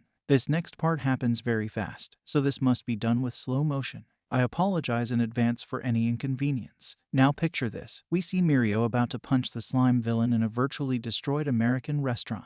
The slime villain is blind, not knowing he is about to be knocked out. Mirio is now in the process of delivering the punch, which would completely splatter the villain and end the fight. Oh, the fight still ends, but in a different way. You see, just as he delivers the punch, a mop of green hair appears in his peripherals. His head turns very slowly to see a very scantily dressed Izuku coming in with a vacuum hose, unaware of his surroundings. The hose reaches the villain, which quickly sucks him up and entraps him in the case. At this point, Izuku slowly turns his head towards the voice, only to see a fist heading towards him. Mirio quickly adjusts his aim so that it doesn't hit Izuku. Unfortunately, he realizes he overshot the distance and is now in the process of crashing into Izuku. Now to our regularly scheduled programming. That right there is the sound of the two boys crashing into an office building. Nobody else was hurt, although the large dust was clearly an annoyance, as well as the comically large pile of debris that was dropped on top of them. While May wouldn't consider herself a coward or weak in any way, she knows she's not suitable for combat whatsoever. She's an inventor, for crying out loud. She wanted to make stuff to make it easier for heroes to beat up bad guys, not do it herself. Thankfully, after she was able to get the crowd away from the fight that was going to find, she immediately set out to contact any heroes that were nearby. Although by the time they arrived, the fight was pretty much over. Death Arms, Mount Lady, Backdraft, and Kamui Woods all head over towards the scene, while May herself went over to the laughing hero herself, who was still recovering from her condition in the ambulance. "Ms. Joke, are you all right?" May asked. The heroine gave the worried pink-haired girl a thumbs up, although it was a bit shaky. "Yeah, I'm all right, kiddo. Just got a bit winded out. That's all," she replied. "Also, thanks for getting the civilians out of harm's way. I really appreciate it." "Don't mention it, but what the others? Are they okay as well?" The hero's smile diminished a bit. "Mirio was doing all right when we were fighting the villain, but then he had to take me over here because I was close to passing out due to quirk overuse. Couldn't he have apprehended the villain before taking you out of there?" "Well, considering the fact that we are in our civilian clothes with nothing to apprehend him with, might as well keep me out of harm's way, right?" "Well, I would beg to differ, but what do I know? I'm not a hero," replied May rather nonchalantly. "Anyways, how are the others doing?" "Not sure, but Izuku took one hell of a hit from the villain. Not sure if he's okay or not." May noticed the slight worry in her voice, but was quick to reassure her in that regard. "Don't worry about Izuku, ma'am. I know him for a long time, and I can tell you without a doubt that it will take more than a simple villain to take him out. I know, or else he wouldn't have survived most of my experiments." "Phew, isn't that a really wait, what experiments?" But before May could enlighten the female discount joker about the immeasurable progress she has made using the green-haired nutcase as a guinea pig, MYDOOORIAA. A really pissed Detective Naomasa storms towards the women, a deep frown adorned on his face. "All right, where the hell is he? Where is that little detective? Are you okay?" asked May. "I am just doing dandy today. Thank you for ask, of course I'm not okay, damn it," yells Naomasa. May was seriously caught off guard and was about to give him a piece of her mind, only for someone to beat her to the punch. "Detective," exclaimed Ms. Joke, bringing attention to herself. "I understand that Izuku not the most well-behaved of children, but I just saw him get struck by a villain and I will not have you take your anger out on him." The detective slightly deflated on her statement. "Apologies, Ms. Joke, but please keep in mind that I have been in charge of many, if not all, of the incidents that have occurred that was either started or involved by him. His quirk has already been proven to be increasingly dangerous, and he treats it as if it was just a game." "I already know that, detective. I have already read the files you gave me," she countered. "I have also read that he is also a child. Do you know how a quirk like that could affect someone of that age?" "Yes, I can see where this is going, but this does not justify the way he acts," interrupts Naomasa in a more harsh tone. Neither does this justify the way you act, detective. I understand that you have a duty to serve and protect, but also keep in mind the reason why some crimes happen in the first place. The last statement quickly shot down whatever reply the detective was going to say. With only the bustle of authorities and civilians around them being heard, neither spoke for a tense moment. May herself was keen to keep herself quiet, both curious and somewhat afraid from what she had to say, or rather, the implications that were given about her friend. Then the detective broke the silence by asking a single word, just a simple question, without any anger nor disdain. A question asked in a quiet moment of resignation and maybe slight shame. Why? Ms. Joke, for her part, gave a small smile, a forgiving one, because sometimes they feel like it's them against the world. That answer hit the both of them harder than they would have thought, for different reasons of course. Very well then. Why men and I will stick around and get statements from the civilians in the area. When you have a report ready, please bring them to me so that I can present them to my superiors. Just make sure that he won't get into any more trouble. I can only do so much before they decide enough is enough. Ms. Joke let out a sigh of relief. Sure thing, Chief. You can count on me. Naomasa just gave a tired chuckle, not really believing that at all. He bid his farewell to the both of them before leaving to continue his work. They were met with another moment of silence. May was the one to speak at this time. Hey, yeah, about what you said just now. Do you really think Izuku feels that way? About him being against everyone else? Of course he thinks that. Question is, she gives May a wide grin. How does he take it? May for her part returns her grin tenfold. Something tells me he's going to take it as a challenge. And what a hell of a challenge it will be. Although the fight was already over, the heroes were keen on damage control. Backdraft assisted the firemen to put out the fires that had started during the fight while Mount Lady and Death Arms cleaned up the debris, leaving Kamui Woods to assist the police in taking the slime villain in custody, which was a surprisingly difficult idea, given how much the vacuum container was moving violently. Can someone get my eyes, please? I can't see anything. Everything's dark. I don't like it here. Someone get my eyes, please. Hahihioiasi. Wahhhh. Can you please shut up? Yelled Kamui Woods. With every word his body slightly jerks with every violent movement the slime villain makes. Thankfully him and the other officers were able to quickly make sure that the villain was secured and was promptly taken away. Once the police left, he went to join the other heroes. He quickly met up with Death Arms to see if he needed any help. There's no need, I'm just about done here actually, he replied. Mount Lady got most of it out of the way and Backdraft was able to put out the fires quickly, so it seems we got pretty lucky today. You're telling me. I'm just glad no one got seriously hurt. Although now I'm wondering when he will show up. Who? You mean that Mario kid? He should be with Ms. Joke. No, not him. I mean him, says Woods. I'm not sure what you mean. Wait. Death Arms to a moment to think about it, only to realize who Kamui Woods was referring to. Ugh, no, not him. I can take anyone else but him. Groaned Death Arms. Oh come on now, man. I know he can get annoying at times, but you have to admit he's pretty funny. There is nothing funny about getting a wedgie from that guy. Do you have any idea how scared I was when that happened? TFFFT. No, snickered Kamui Woods. I was too busy laughing to notice. Screw you, Morning Wood. Okay, what's going on here? Mount Lady meets up with the two arguing heroes. Did something happen here? Oh, nothing, says Kamui Woods, ignoring the death stare from Death Arms. We were just wondering when that green-haired kid will show up. Green-haired kid? Asks Mount Lady.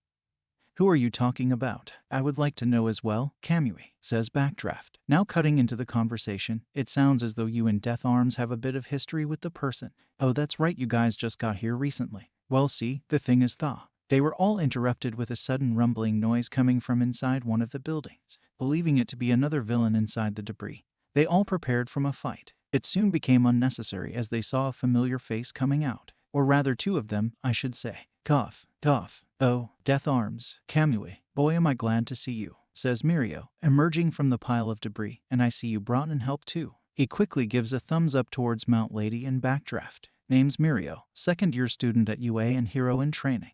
Glad to have you aboard. The two heroes give a deadpan stare at the blonde, now seeing the condition he is in. Glad to see you too, kid, but Backdraft points to Mirio's clothing, or lack thereof. Huh, is there something wrong? Mirio finally looks down and sees the state he is in. Oh crap. Izuku. Izuku emerges from the pile, slightly dazed with a flurry of stars over his head. DUWH airs the leak, ma'am. He quickly shakes his head to compose himself before massaging his head. Oh yeah.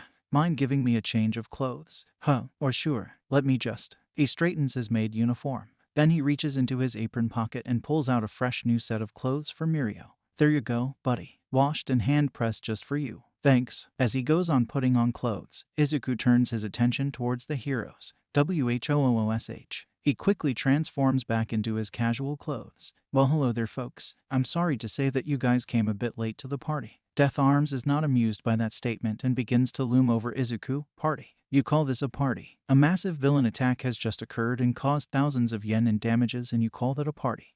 Well, when you put it that way, then yeah, that does sound a bit off-putting. Also hold these for me, would ya? Hold what the hell is this? Izuku looked at Death Arms as if he was stupid. The villain's eyeballs? Duh. Anyways, I gotta head on over and see what Ms. Joke is doing. Later chumps. Hey wait The AVAVROOOM.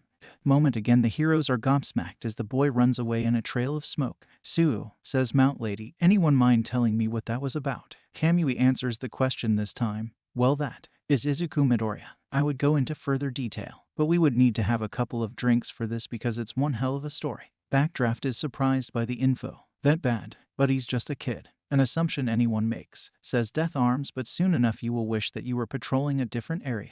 That is if you don't lose your mind first. It's a miracle me and Woody here are still kicking. What you guys just saw today was only a sample of what happens here in Musutafu. Needless to say, it was one hell of a welcome for the duo. Poor Mount Lady. The only thing they forgot to tell her was the fact that he was a shameless flirt. Why didn't he do so just now, you ask? 3 words, Midoriya's frying pan. He'd rather not get in any further trouble today. While taking time off of schoolwork is a pretty neat bonus for someone who recently got expelled from school, sooner or later one has to accept the reality of public education, regardless of whether or not it actually becomes useful in the long run. It can almost be a guarantee that the majority of readers here have already forgotten most, if not all, lessons that were taught in middle school. Hard facts aside, Izuku was not exempt from receiving his learning while at home. There was still time before summer vacation arrives, and Midoriya was determined to make sure that her little baby boy graduates beforehand. For this, she waited until her son was done with his homework before speaking with him at the dining table. She will have no choice but to lay down the law. Hard. What do you mean I can leave the apartment to see my friends? Inko wondered about her son's lack of patience. Sigh Izuku honey, I know you better than anyone else here in this world. If there is one thing I know for certain, it is that I know the moment you go out the door you get yourself into another one of your harebrained shenanigans. But, boo. I know. You can't help it. Ever since your quirk showed up, you are always compelled to do something no matter what. I remember when you were just a little boy that you couldn't even sit still for 5 minutes. Still, you have been very, very naughty recently and no son of mine is going to grow up as a delinquent.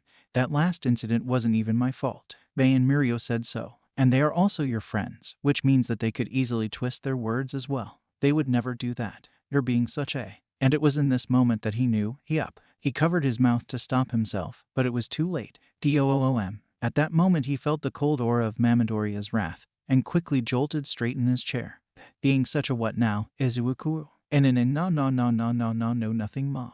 No, I am pretty sure it was something Izuku. Care to elaborate? No, nothing mother, said Izuku, trying to defuse the situation. I have not said anything whatsoever. Nope, nada. Izuku was sweating bullets under the intense stare from his mother, wishing that she would drop it.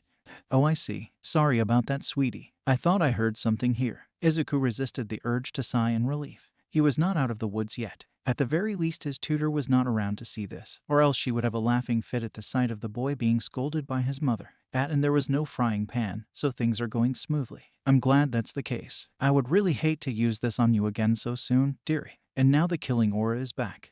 And the pan suddenly appeared on the dining table. Good God, what is wrong with this woman? Now then, said Inko, how about you help me with dinner tonight? It's been a while since we had some quality moments together. You're always out with your friends. And ever since your father began working overseas I've been dying to have more family time. Isn't being with Mitsuki enough? And why the hell did she say it like that? Poor Izuku just sat there, crying silent tears with the thought of this being his last supper. Why yes mommy.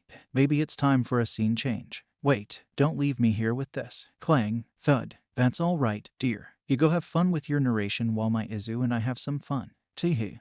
Since when was she able to do that? Another part of being enrolled in the educational system is the overwhelming burden of schoolwork and other activities associated with it.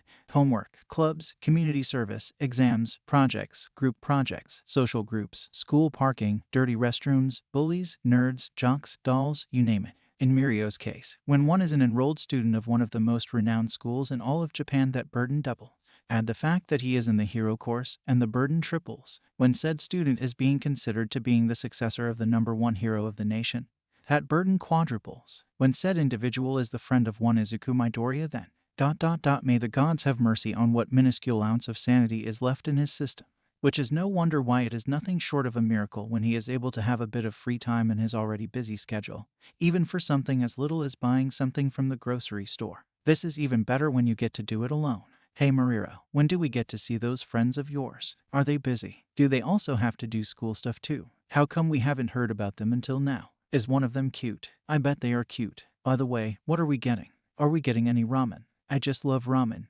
At least his buddies from UA are normal. That much is for certain. Mirio looked over at the bubbly ray of sunshine beside him, giving Nejire a slightly exasperated look. Nejire, I already told you before. Izuku is already in enough trouble and I got a call from his mom telling me that he's grounded until he graduates by the end of the semester. They also has school too, so she can't be slacking off either. Really? Oh, then maybe we can plan some sort of graduation, first meeting party. We can have so much fun. We can bring food, cake, ice cream. A third person decides to join in on the conversation. A complete contrast to the happy-go-lucky girl. This one seems like he would rather be doing anything else. If any of what I've heard of these guys is true, then I am not in much rush to meet them right now, said Tamaki nervously. Oh come on, Tamaki. I'm sure he's not that bad, assured Nejire. He might be a bit of a wild one, but Mirio says he's okay. Okay, one of them have been involved in more villain attacks and accidents than the three of us combined. Heck, Mirio just told us about the villain attack he was caught up in just recently. You know, for a shy guy like you, I'm surprised how you're so riled up about him. Well, let's just say that he's a bit like you. A little too much, I would say. What's that supposed to mean? Mirio was quick to defuse the situation. All right, you two. That's enough. Let's not get rowdy here, okay? Besides, he's not the type to hurt anyone. Are you sure about that? Okay, you got me. But at least he wouldn't do it to someone who doesn't deserve it. Tamaki let out a small sigh. Well, I guess I have to take your word for it. Yeah, Mirio. You better introduce us to him the minute you get the chance. Haha, don't worry you two, you meet him soon enough. Mirio has known the two of them much longer than Mei or Izuku, as they were primarily his classmates to begin with. While they don't have the creative mad mind of an inventor nor the eccentric personality or power of a wild classy con man, they also have their own little quirks that really puts him at ease. Needless to say, he does feel a bit anxious about the two groups meeting for the first time. Mei and Izuku weren't really the first thing that came to mind when thinking about the word normal. Even their first meeting was nothing short of insane, especially when one tried to use him as a test subject and the other could literally jump out of their skin. In a world where everybody is basically a superpowered human being, that is one heck of an achievement. Still, it would be great to have the whole gang together. For all the stressful things he experienced during his time with the Double Trouble duo, he never lost his optimism nor his sense of humor. Nejire would seem like the type of gal that could get used to their antics. He could even bet his savings on her even joining in on the fun. With her bubbly personality, curious mind as well as her love of all things conversational, he was sure she would get along with the both of them. Tamaki on the other hand, that might be a bit tricky. While he is an overall great guy, he really isn't the social type. In fact, sometimes Mirio would often wonder how someone with a hard shell like him ever got to be friends with the likes of Nejire and himself. They might be more able to connect with the moody character. After all, what better person to get to an introvert like another introvert?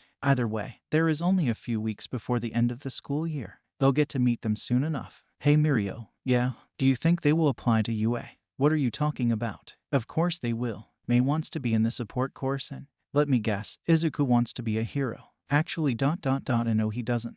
That stopped both of them in their tracks, looking confused. Mirio, for his part, just kept walking. What? While being a student might be regarded as a very stressful thing in today's world, very few would consider the fact that the educators have it worse than them. Sure, the students have to do all these assignments and projects and whatnot, but it is the teachers that have to grade every single one of them. Not only that, their job doesn't end at the end of the school year. Basically, they spend the entirety of their summer vacation preparing for the next school year. And during that time, most teachers would be extremely stressed. As for the case of a certain teacher in UA, he was not stressed. He was pissed. Who could blame him? First, he expelled his entire class shortly after beginning the semester because they lacked the potential and discipline needed for being a hero.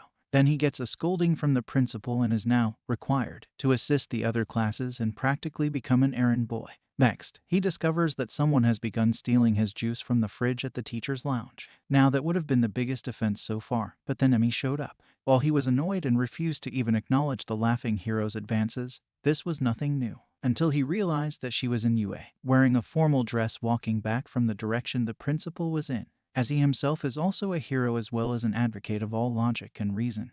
He began to place all the pieces together. Emi is wearing a formal dress, which means she was here on business. She also had a red folder with her, which means that it might have been for an individual. The folder had the seal of the Musutafu Police District, which means that individual is more than likely a problem child.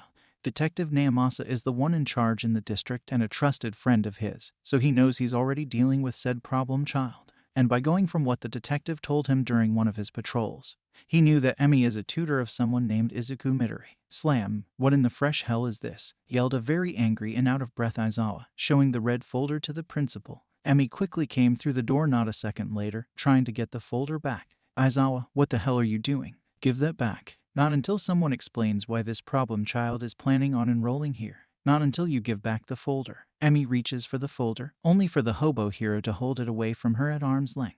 Actually, he's putting both Emi and the folder at arm's length. Oh, hey, quit it. Not until you tell me what's going on.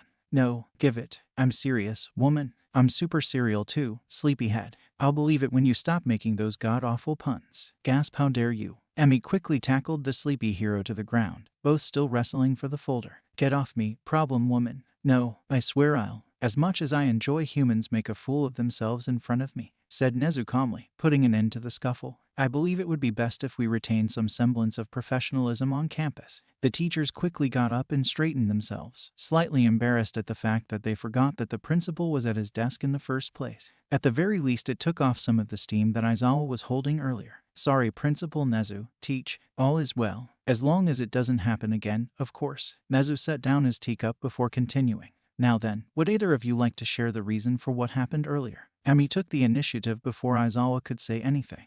Well, I was just returning back to the police station to report on Midoriya's case when Mr. Grumpy Pants, who, Ms. Emi, I mean Shota Emi corrected, crossed my path and asked what I was doing here, and I told him. He was not happy about it and well, the rest is history. I see. Nezu turned his attention to Aizawa. Anything else to add to that? No sir, that is what happened. Although I would like to ask about the problem child. Ah, you mean Izuku Midoriya, correct? Yes, sir. I would like to ask why we are even considering letting someone like him take the entrance exam to UA. What? Cried out Emi. Shota, do you have any idea what you're saying?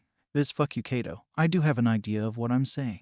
Ever since I've heard of him from the news and other heroes, I have been monitoring his activities along with the police. Every time he is involved, there is always major amounts of collateral damage and many people are left to clean up his messes. Not only that, but given his attitude and demeanor, it's plain to see that he doesn't even remotely care about what would happen to others. There are times where I'm wondering how someone like Sir Night-Eye and Ingenium could even support someone like him. Aizawa turns to Nezu once more. Principal Nezu. I demand that Izuku Midoriya be barred from taking the entrance exams. I see. The tense silence settles between the three, with Emi and Aizawa glaring at each other while Nezu just sat there deep in thought. This fuck you, Kato. Emi directed her attention back to the principal. Why yes, Principal Nezu. Do you happen to tell Aizawa about what course he is planning on taking? Asked Nezu, giving a slight smile towards Aizawa. The teacher always hates it when he sees that smile. Well no, not really. He sort of took the folder and stormed over here before I could tell him. Aizawa was not liking this at all. I don't know what you two are talking about, but if you two are planning to rope him into the hero course, the principal was quick to shut him down. He is going into the business course, Aizawa. What? Said Aizawa, completely flabbergasted. You heard correctly, reaffirmed Nezu. Not only that, but he was the one to make the choice. Contrary to what you are thinking, Izuku plans to open his very own nightclub. A nightclub? But why? Emi was quick to answer this one, because he said, and I quote, she made her best impression of Izuku.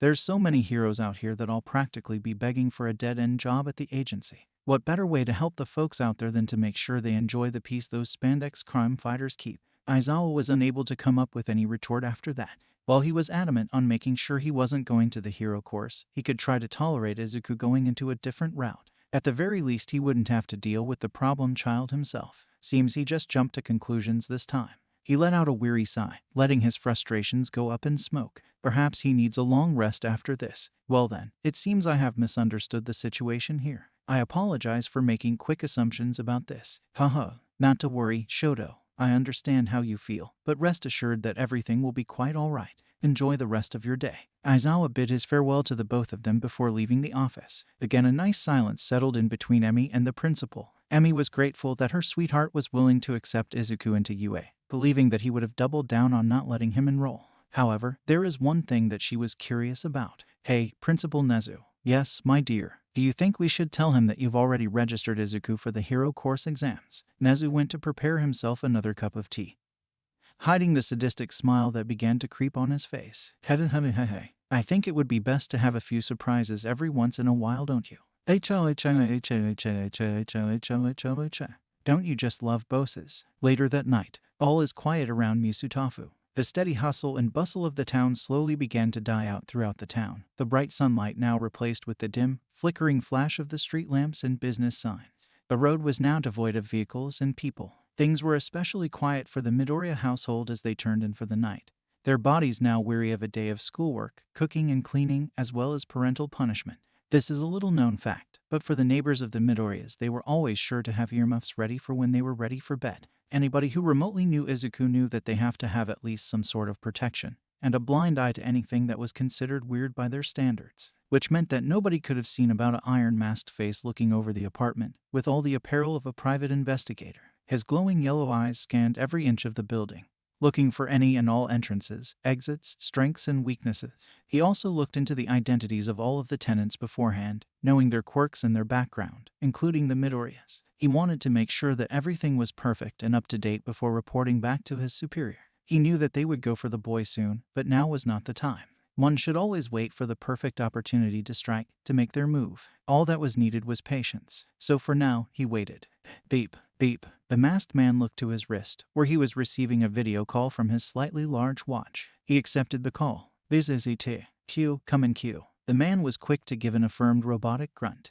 Glad to see you in fine health. Q, while we haven't spoken much since your last mission, I'm afraid that we are crunched for time and therefore have to skip the pleasantries for now. Although that wouldn't be much of a problem seeing that you are always ready to get to business, correct? Another affirmative grunt and nod from the man. Excellent. Now then, I assume that you have located the boy. Another affirmative was given. Good job, Q. Now then, what I am about to tell you cannot be told to anyone nor will it be repeated, so listen carefully. Our intelligence branch recently discovered that the boy named Izuku Midoriya will be attending the illustrious UA, which you already know is the most important school in all of Japan. While he has only applied for the hero course at the moment, I have no doubt that the school will have little to no problems in accepting the young man into their campus. After all, the principal is one clever individual, given the numerous run-ins we have with each other.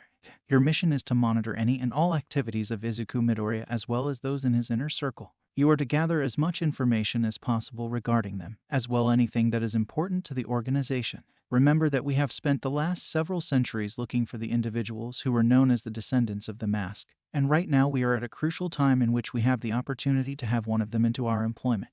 You are to make sure that no one knows about this, for this could be disastrous should this information fall into the wrong hands. Make sure that the boy is willing to cooperate with us should the moment arise. If he does not agree to assist us, or if he becomes malicious during this time, I will give you full authority to use lethal force as you see fit. Am I understood? The man gives an affirmative grunt, now adding a salute. Good. This will be the last call you will be receiving from me in a while, so there will be no support at this time. Take care and good luck. Over and out. The transmission ends, leaving the man in complete silence once again. The man looked intently at the building again, before walking away into the street. There would be no need to confront him now. Today is a wonderful and sunny day in the bustling city of Musutafu. In fact, one could say that every day is a great day to be in town.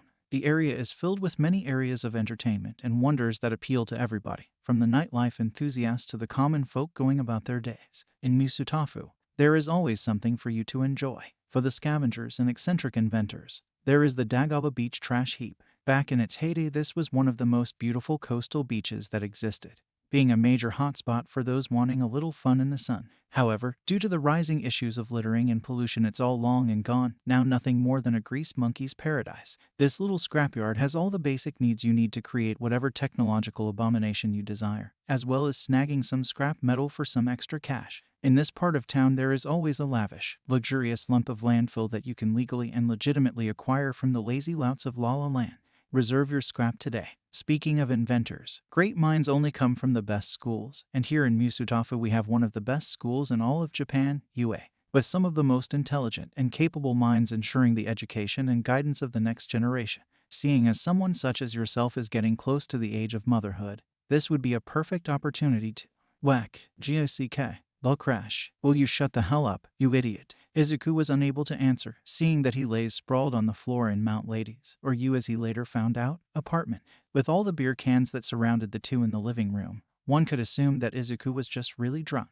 Or maybe it was the table that she threw that completes the look. Not sure about that. The apartment in particular looks more better, but for the most part it looks as if a woman wasn't living here at all. Woe to all the boys she would bring home. Yi was wearing her casual clothes, as she was already off duty just a while ago. It was supposed to be just a normal patrol, hopefully apprehend a villain or two and gain some popularity. It was supposed to be an impressive debut for Mount Lady, but it was never meant to be. And it's all because of him. That little green-haired brat ruined my debut. She was steaming with anger as she glares at the kid, who is still out cold on the FWIP. Oh, wait, never mind, he got back up. Yoch, well then, big lady, you certainly are not a damsel in distress. Not with those arms, he says, rubbing the sore spot on his head. By the way, how the heck are you so strong? Is it something you eat? 'Cause I heard that eating the broken hearts of men really. He barely dodges another empty can at his head, hearing the clink as it hits the balcony window. I said shut up, and it's Mount Lady, you brat, and leave my love life out of this. Izuku pretends to give a confused look, stroking an invisible beard. Really? With all the hero close-ups you do, I'd say that info is open to the public. He makes a grand gesture of reading from a sign, his arms spread out. I can just see the tabloids now.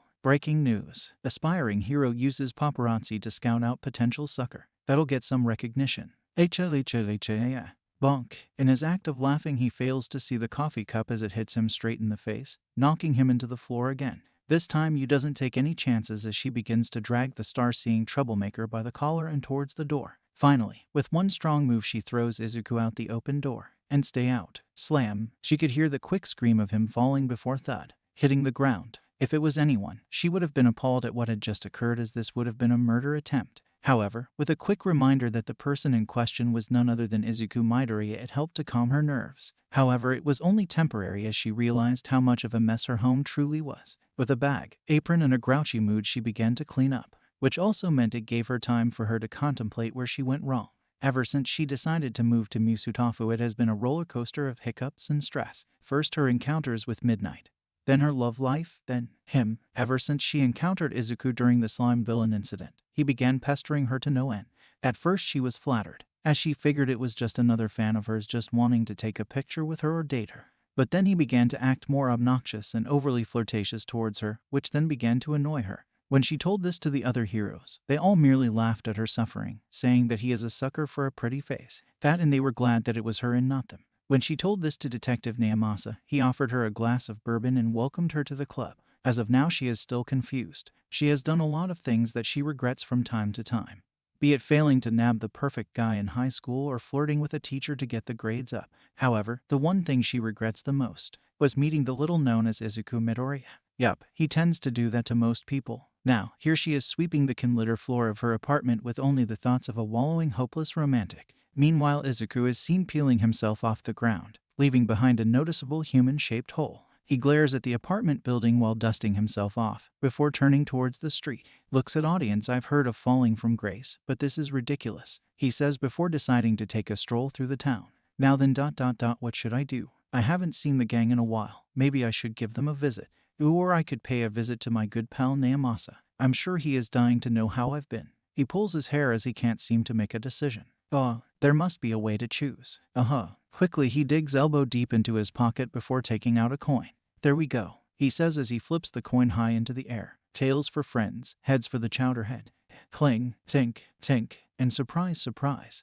Naomasa gets to relax another day. Well then, off I go. FWOOSH. Izuku quickly whirls out of sight, heading back home to invite his friends for dinner. He knows for a fact that Midoriya would be thrilled to have guests in the house. Besides, who can resist her delicious homemade katsudon? It was another day at work for the disheveled detective, if the paperwork was anything to go by. While the last incident was not as bad as the previous ones that he encountered over the years, he still has to fill out the reports at the end of it all. Seems that he just can't get a break, but justice never sleeps, as they say. The black suitcase, on the other hand, was the only thing on his mind, as it was recovered at the scene of the incident. Witness reports stated that before the man transformed into the creature now known as the slime villain, he had a black suitcase with him as he entered the restaurant.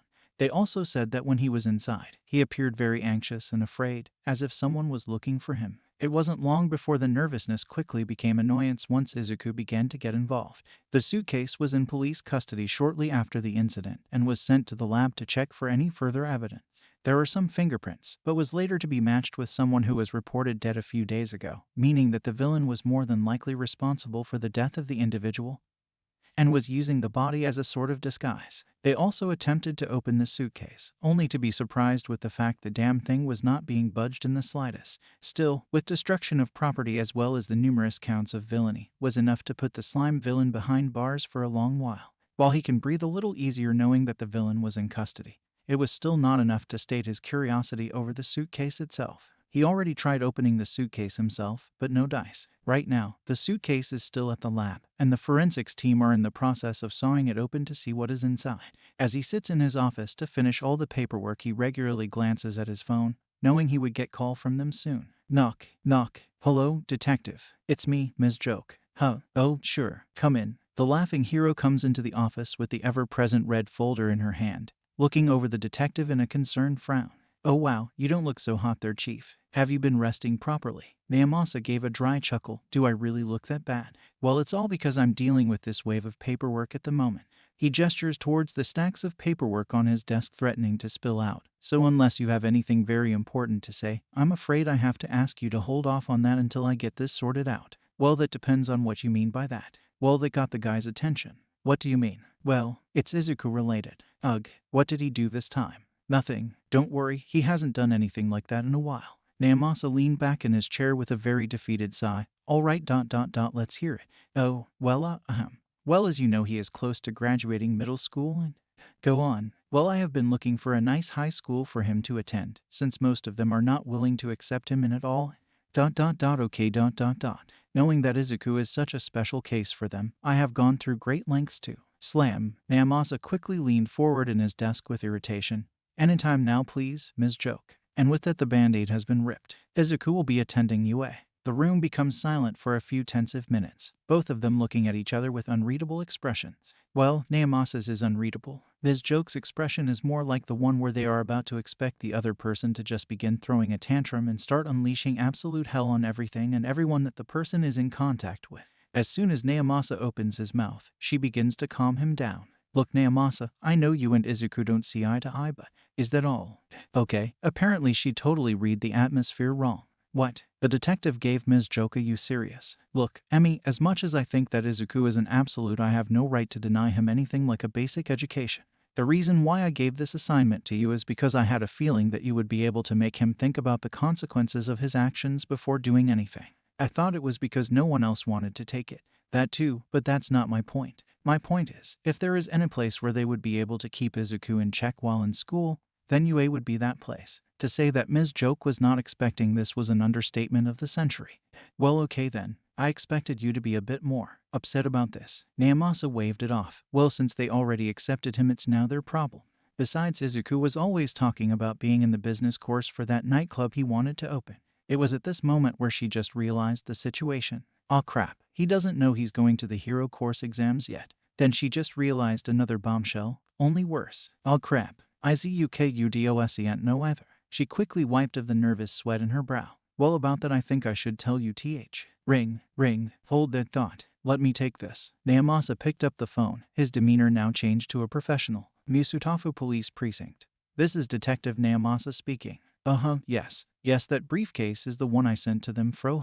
What? Stolen? What hap? Wait. Never mind, I'll be right over. Naomasa's outburst alerted the laughing hero. What's going on? Apparently there was more to the briefcase than we thought. Someone broke into the lab and stole it from under our noses. Ms. Joke quickly switched to her hero persona. Should I contact the other heroes? Only Eraserhead and Sir Night-Eye. The suspect has already left, so there is no need for any muscleheads. There is already a squad there conducting an investigation, so I'm heading there to see what's going on. Naomasa quickly got his coat and hat as he headed out the door, Ms. Joke following suit. I'll come with you. No, don't worry about it as the situation is already under control. I just need you to keep looking out for the kid. Don't you mean look out for the kid? Same difference. They went their separate ways after leaving the station. While she wasn't able to tell Naomasa the whole truth about Izuku's situation, the more she thought about it, the more she thought that maybe it was for the best. The detective already has enough on his plate, and she is not going to make him even more nervous than usual. For the most, maybe she should take a breather herself. Izuku hasn't been much of a bother, but that was mostly just his mother makes sure of that.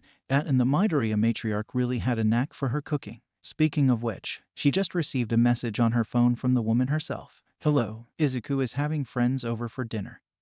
And I was wondering if you would like to join us as well. I'm making katsudon today. Well then, it just so happens that she is off the clock now. Might as well drop by. Walking now with a small pep in her step, she went to her car and drove away from the precinct, anxious to try more of the Midoriya's fabulous cooking. Unfortunately, she failed to notice the big masked man in a trench coat, just watching her from the other side of the street. As she drove away, the man looked at her general direction before walking away, suitcase and all. Some time later, in the Midoriya household, Izuku, stir the eggs, crack, whisk whisk, yes ma'am, sizzle, FWOOM. Make sure you don't burn the meat. Bloop, pop, pop, yes ma'am, KSSHHH. Damn it, don't use too much oil. Sorry ma'am, slam, bam, and where the hell is the soy sauce? How the hell should I know? I didn't know the recipe called for it. CRAAASH, DOOOM, RAHHH, GYAAA, knock knock knock, KYAAA. What the, WH huh?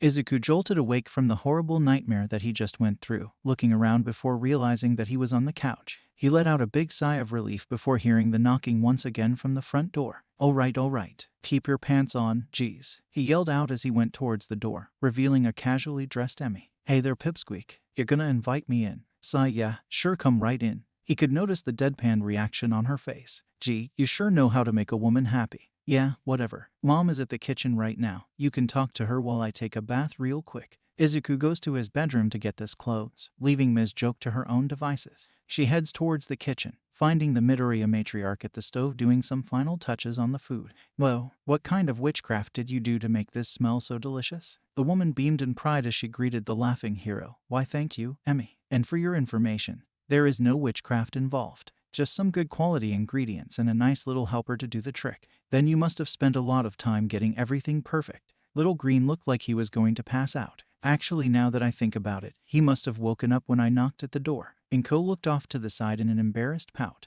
Well, I do tend to be a bit hard on him when he helps me cook. A scream is heard in the bathroom. Understatement of the century. IZUKU. Shut up and get clean. WH crap. Slip. Bunk. SLAPSH.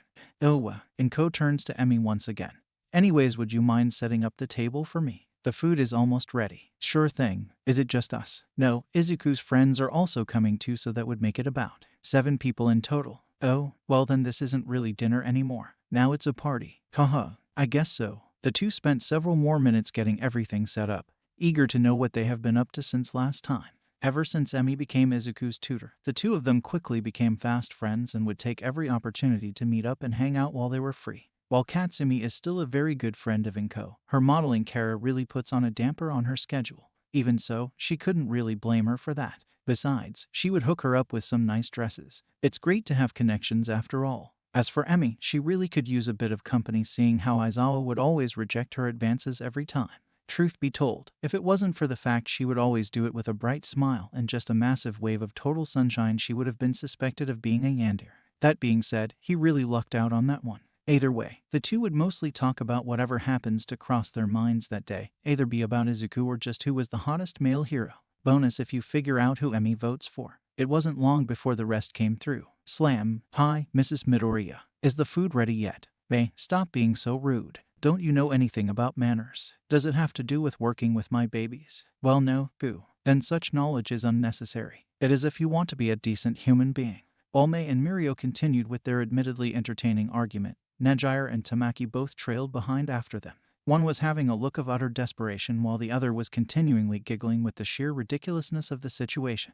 Again, take the time to figure out which is which. Inko beamed at the group. Welcome back, you two. Glad to see you can make it. She then turned to the newcomers, greeting them with a bow. As for you two, it's a pleasure to finally meet more of Izuku's friends. I'm so glad you could make it as well. We're happy to meet you too, Mrs. Midoriya. Name's Nejire and this here shy boy is Tamaki, said the bubbly girl while patting said shy guy's back. Meanwhile, the poor introvert is too busy admiring the floor. Oh, please call me Inko. Any friend of Izuku's is welcome here. Now then, Izuku, your friends are here.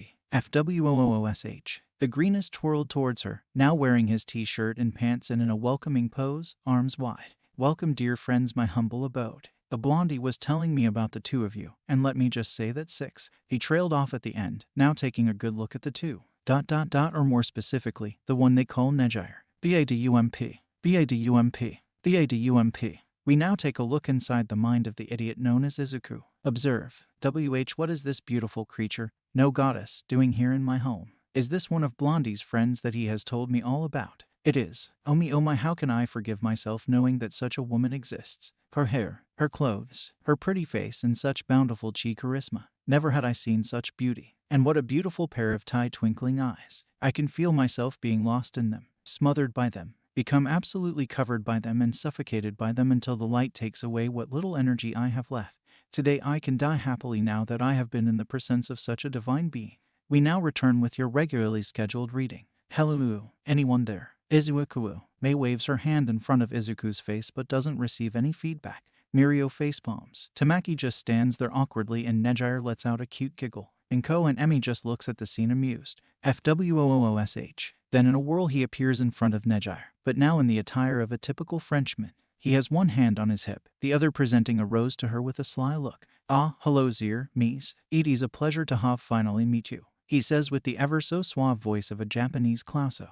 Haha, nice to meet you too, Izuku, replies Nezu as she accepts the flower. Oh, so you have already heard of me? We, no doubt from our little teen here, correct? Of course, I've heard all about you and your antics. Also, why are you acting so funny? Are you really French? How did you change your clothes so quickly? Izuku silenced her quickly with a finger on the lips. Now, my dear. There is no need to be asking so many questions. Why don't we just head to somewhere more private? Thwack, gak, sacre bleu. What's the big idea, Matire? Shut it, Izuku. This is no time for your jokes. Now get yourself changed and make sure you behave yourself. FWOOSH. Izuku reluctantly switches back and trudges towards the dining table, leaving the rest utterly surprised at this turn of events.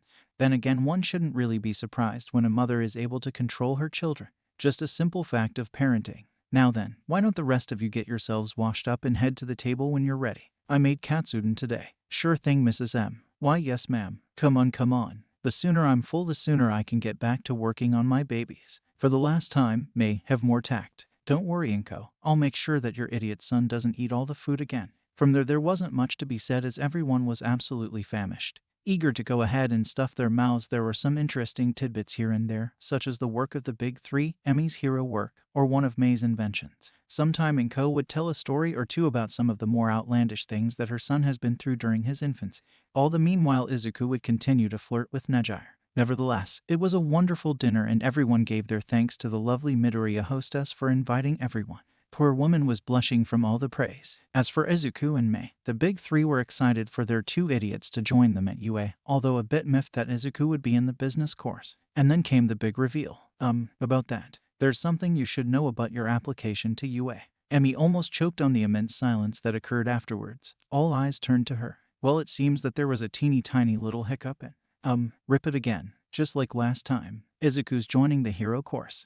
COMENCE operation. Mental in 3, 2, 1. Say psych right now, MS. Joke. Say psych right now. What? Why didn't you tell us before, Emi? IZUKU. We need to get a costume ready for you at once. WWW, what's going on?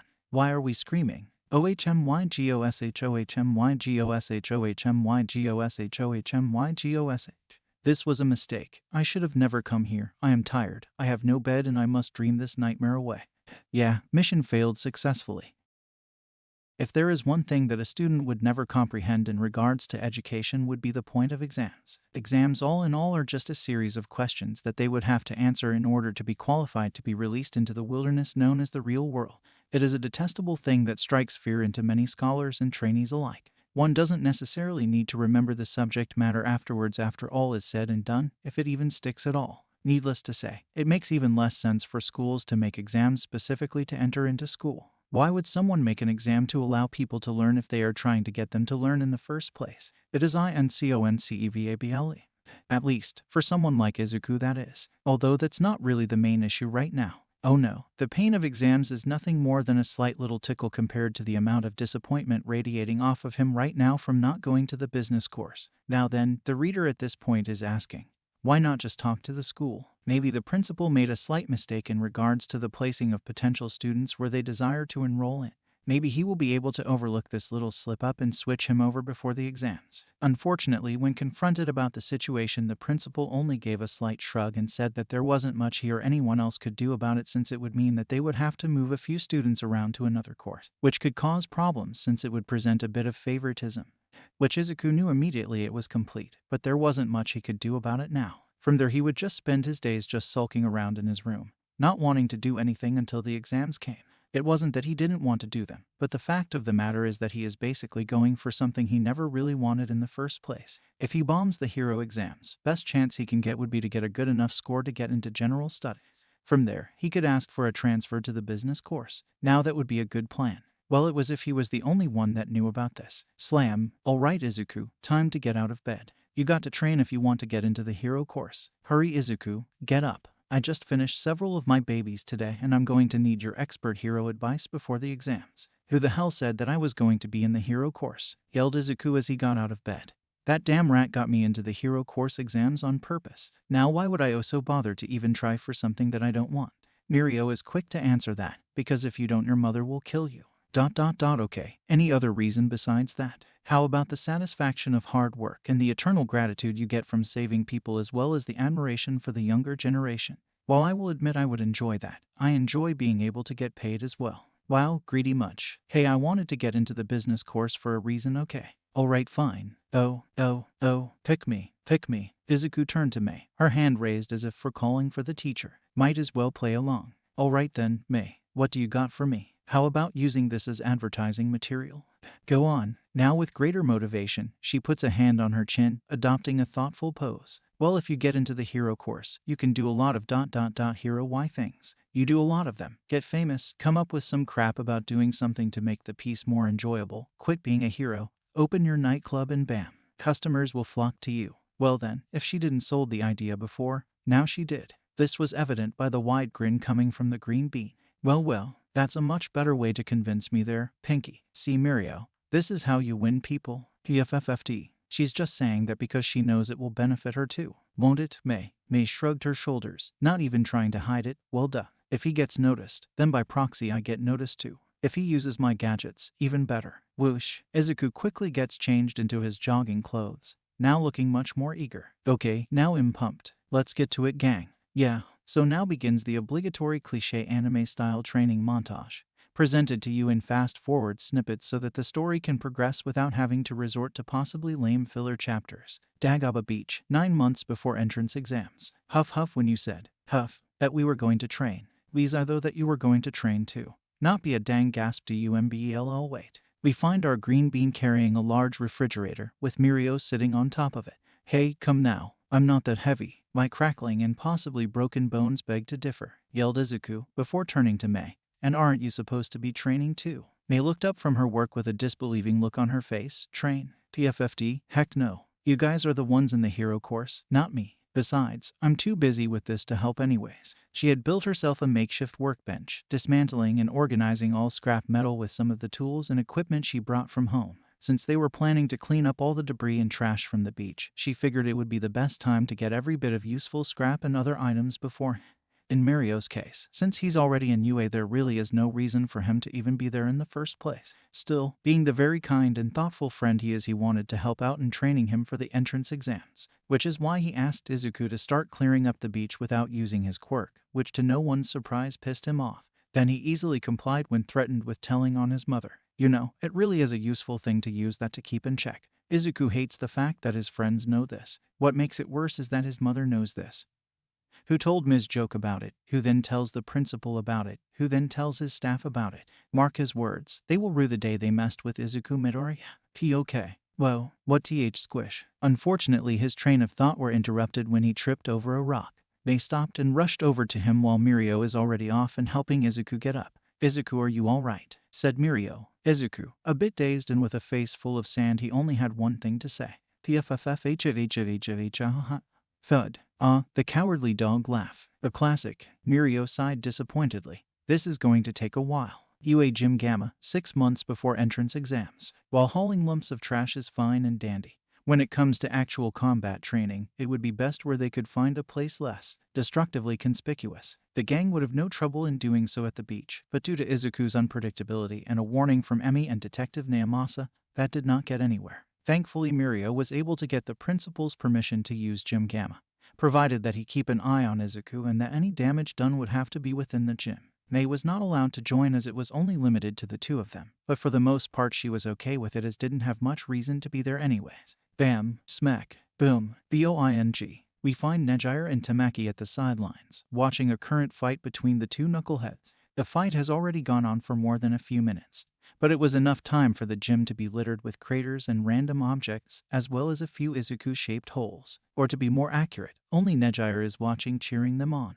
Tamaki is just facing the wall, wanting to be anywhere but there. Whoa, let's go you two, I want to see some hustle. Meanwhile, Izuku easily dodged several punches from Midoriya, his body quickly twisting and turning before turning his legs into a spring. Sproing. He jumps away from him before pulling out a Tommy gun from out of nowhere, spraying the air with bullets. Ri2A2A2A2A. However, Midoriya was able to see it coming. He activates his quirk, allowing the bullets to phase through him and diving into the gym floor. This only made Izuku grin. Oh, going for the all backstab, Tintin. His hunch became true as the buff blonde suddenly appeared behind him and he quickly turned around.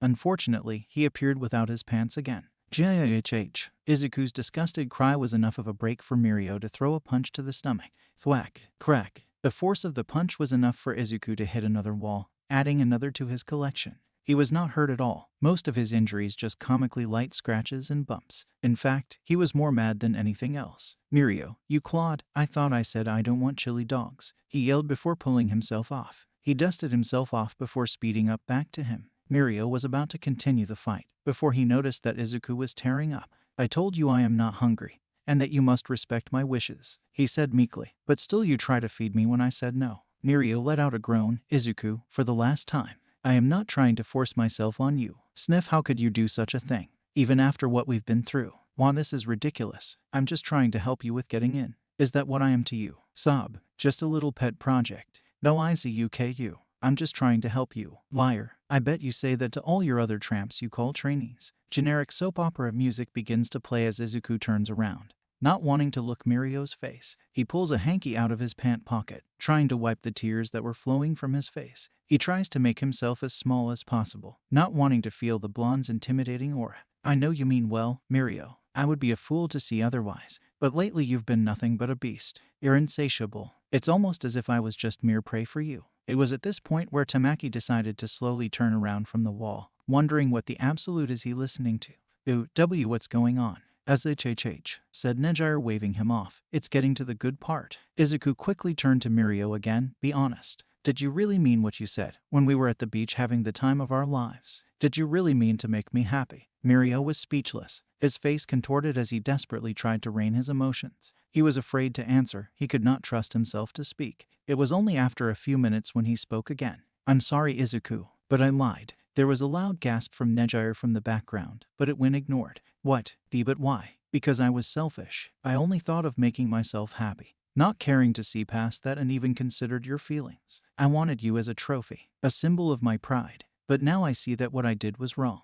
Izuku dropped to his knees, unable to believe what he is hearing. What are trying to say, my love? Don't say what I think you might say. I'm sorry, but I must leave you. May you find someone more worthy. Goodbye. With those words, Midoriya began to walk away. The generic background music reached a crescendo as Izuku let out a cry of despair. NOOO, what in the absolute is going on here? The background music suddenly cut off and everyone looked over to the new voice, who so happened to be none other than Aizawa. I thought that we were being attacked by villains with all the commotion going on. But no, all I see is a bunch of jackasses destroying one of UA's faculties and making soap operas. Give me one good reason why I shouldn't just throw out all of you and ban you from entering this place again.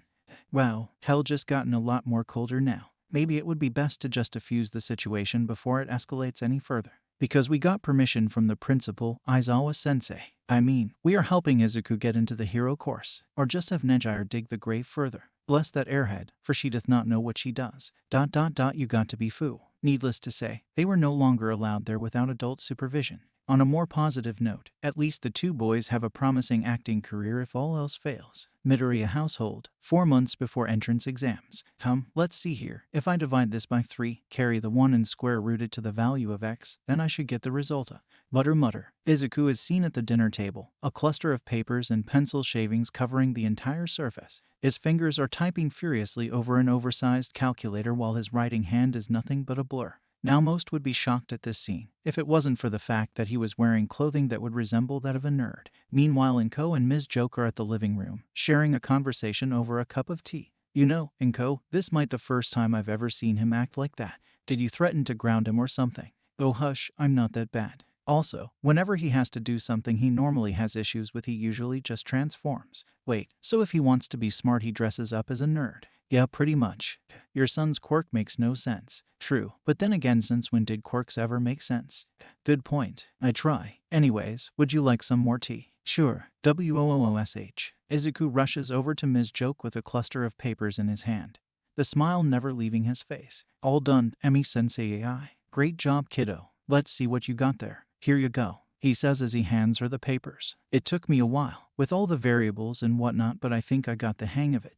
Well, let's just see about that, okay? Emi lightly skims over the pages, looking over his work. However, the more she looked at it, the more she became confused. Dependents, gross income, compensation. Wait, is this? Ooh, Izuku. Are these tax income forms? Yes. And why are you filling these out? What happened to the math problems I made for you? Izuku tilted his head in confusion. But I thought those were the math problems. No, these are financial problems. Yes, but that's why I'm doing those. That's why we are learning math, right? Emi sighed in exasperation. Well, yes, but... No, Izuku, I want you to do the problems I did for you. Then how am I supposed to claim my benefits? Tax season isn't even until next year. And more importantly, Wrestle, why is this under Neamasa's name? He needs to take responsibility for flirting with Mom. Clang, and nighty-night, dear Deus. Thud. Emi looks at Inko in shocked, who has a frying pan raised and a very deep blush on her face. Emi then gives her a Cheshire grin. Not that bad, huh? Inko refuses to look at Emi in the eye with a pout to her face. Shut up. Izuku is such a sweet boy for worrying about me, but he can never keep his mouth shut. Uhu, and what's this about you and Neamasa? With a complete 180, Midoriya gets in front of Emi and threateningly wiggles the pan in front of her face. Her face changed from a pout to a murderous stare. I will not hesitate to give you a punchline. Emi quickly raises her hand in surrender, and in no, that's fine. Yet again, Inko Midoriya proves to be a scary woman. 2 months before exams, at an undisclosed location. Now we find Izuku, Mirio, and Mei staring at a wall of an office building. To be more specific, they are staring at the guy currently drawing graffiti on the wall of an office building. Okay, I'm confused, said Mirio. Why exactly did you guys call me here anyway? I thought we agreed that today was a free day. It is, replied Izuku, wearing some weird artsy outfit. To be honest, I was just going to the beach again with Mei until I saw this. He motions to the graffiti on the wall, which on further examination looks like an outline of a hero in some sort of box. Emotions, the blending of the colors, the abstract concepts of the futility on dependence of the hero community and society overall speaks volumes from this. Don't you think so, Mei? Mei was sitting on the ground, also looking at the image with great intent. Yes, this is very good. Although if you ask me, I have a few babies the artist could use to finish this much quicker. Not sure, but let me ask him. Hey, it was at that point when the artist took notice of the three and faced towards them. What? He said with a bit of annoyance. It was a tall, lanky guy in his mid-20s, dressed in a messy and slightly ripped white t-shirt, jacket, and pants. He had spiky black hair and several piercings on his face. The most noticeable feature, however, is the patches of gnarled, wrinkled skin that was adorned on several parts of his face and chest, as well as on his arms. If the trio became uncomfortable seeing that, they didn't show it. Whoosh! Izuku rushes over to him and immediately throws an arm on his shoulder. Hey there, buddy. That's some nice art you got there. Ever think of upgrading your gear? Sure. And so they spent the rest of the day helping him to finish the graffiti. Unfortunately, they were noticed by a sidekick, who then tried to take them in until some guy in a metal mask came up and knocked her unconscious. Then he tipped his hat in greeting and dragged the sidekick away to God knows where. The artist and the trio both went their separate ways, but not before he exchanged numbers with Izuku. The image in question. It was an image of a derpy-looking Endeavor riding shotgun on a dumpster. The wall the artist drew on was actually from Endeavor's agency. Considering everything else that happened so far, pretty tame in Coma Prison. When a pro hero makes their debut, first impressions are everything. When a pro hero become popular enough, they get to work more out of their local area. Sometimes, when a pro hero becomes really popular to the point of being a household name, they get the opportunity to work overseas. All Might is among those who were able to gain fame outside of their country, becoming an Amory weeb in the process. However, when it comes to guys like Captain Celebrity, that is simply not the case. After having to deal with a totally rigged and obviously manipulated lawsuit involving a few angry women and husband, our cleft-chin pretty boy hero decided it would be a good idea to take his work to Japan. Because if All Might can pull of that foreigner charm, then he can too. And so we find him patrolling the nice little town of Musutafu, waving to the raving crowd below him and flashing his best smile. Look, it's Captain Celebrity. We love you, Captain Celebrity. Like OMG, marry me you big hunk of man me. At KYAYAYA. Keep in mind that some of those outbursts were not all from women. No, it is not known which said which. Regardless, our bootleg booster gold wannabe grins in satisfaction hearing his name being chanted in fanatic worship. I knew this was a good idea. He thought, pretty soon I'll be next big thing in Japan and chicks won't be able to keep their hands off me. Little did he know, he was about to learn the most important lesson about being in Musutafu. Beware of the green-haired lunatic. FWOOSH. Out of the way, pretty boy. Wait, what the? Bam. JHHH. Captain Celebrity gets interrupted by a massive smack to the face, sending him spiraling out of control until BOOOM. Splash. He crashes into a water tower. The water gushes out of the tower, the force shooting his unconscious self out to the rooftop. To make matters worse for him, a random bystander at a different building managed to film the whole thing, who would later post it online for millions to see. Maybe it was best that Captain Celebrity stays unconscious for a while. Meanwhile, our favorite Greenie is seen flying erratically in the sky at high speeds, thanks to May's new jetpack he borrowed from her a few days ago. His arms are spread apart, imagining himself chasing down an enemy plane. Bogey is down, engaging another one at 12 o'clock. He dips down towards the street where he sees a delinquent about to talk to a girl, who is already feeling uncomfortable by his presence. Hey there, pretty girl. Why don't you come and have some fun wit? YOYNK. Kaya. The girl becomes shocked as she sees the delinquent get hoodwinked to the sky, before taking this time to carry on with her day. It is also important to note that it was the delinquent that screamed, not the girl. Strange day today, isn't it? Izuku kept flying through the town in the direction towards UA, carrying the delinquent in his arms. The delinquent, however, was not amused. What the hell, man? Do you think you doin'? Let me go. Wait, you're not the girl. Of course I quote him not. Now put me down. Okay, sure. Why no hold o land first, damn it. Target in sight. Bombs away. The delinquent screams become more quiet as he descends towards the ground, regretting ever getting out of bed today. By the way, where did Izuku drop him? Crash. Bam. WOOP. DAMMIITTTMIDORIYA. Apparently on top of Naomasa, who was just about to head inside a coffee shop. More specifically, on top of his car. Hopefully car insurance is decent in Japan. Moving back to Izuku, the Green Baron, with his arms out like the wings of a plane and the sound of a Fokker, continues on his journey through the open skies. He has fought many dogfights and even bombed an enemy vehicle, and he will do his best to arrive towards Fort UA and receive his badge of Hono. RRING. His train of thought got interrupted with the sound of his phone ringing in his pocket. He stabilized himself before taking out the phone to answer the call. Hello, this is Izuku speaking. Izuku, where the hell are you? The exams are starting in 5 minutes and wait, what's that whooshing noise? Gasp. You have my jetpack, don't you? I don't know what you are talking about. Like hell I don't. I had to use public transportation. Public transportation. Sorry May, I overslept. Ugh, you better make this up for me, you hear? Sigh, yeah, what WHOAA mama? Izuku, what happened? What's going on? Sorry Pinky, I gotta go. Just found a UFA. UFA? What's that? An unidentified fine ass. Later gator. Izuku, don't you da. With that he ended the call, and he descends towards the crowd where the UFA is. Upon closer inspection it appears that it is a lady hero that just fought a villain. And by God it is a mountain of a lady. Looks like we got ourselves a bunker. Time for a strike, declares Izuku as he hypes himself for the attack. Weapons check. All systems go. Fuel sufficient. Landing gear. Half chub. Preparing for the offensive. Seeing that everything is in place, he waits till he appears just above the target. Just a minute later, he quickly dives down towards her. VVVRRRRRRRRRR. Dive. WOOHOO. Now, let's take a look at what was occurring just a few moments before disaster, shall we? A few minutes before disaster, a villain can be seen causing chaos in the city, already causing immense damage to the area including the train. A crowd of civilians stay just behind the exclusion zone set up by several pro-heroes who have arrived at the scene. Backdraft and Death Arms are keeping the crowd back while Kamui Woods engages the villain. Both are on the railways as Kamui effortlessly dodges the incoming attacks from the villain before landing on the roof of the station.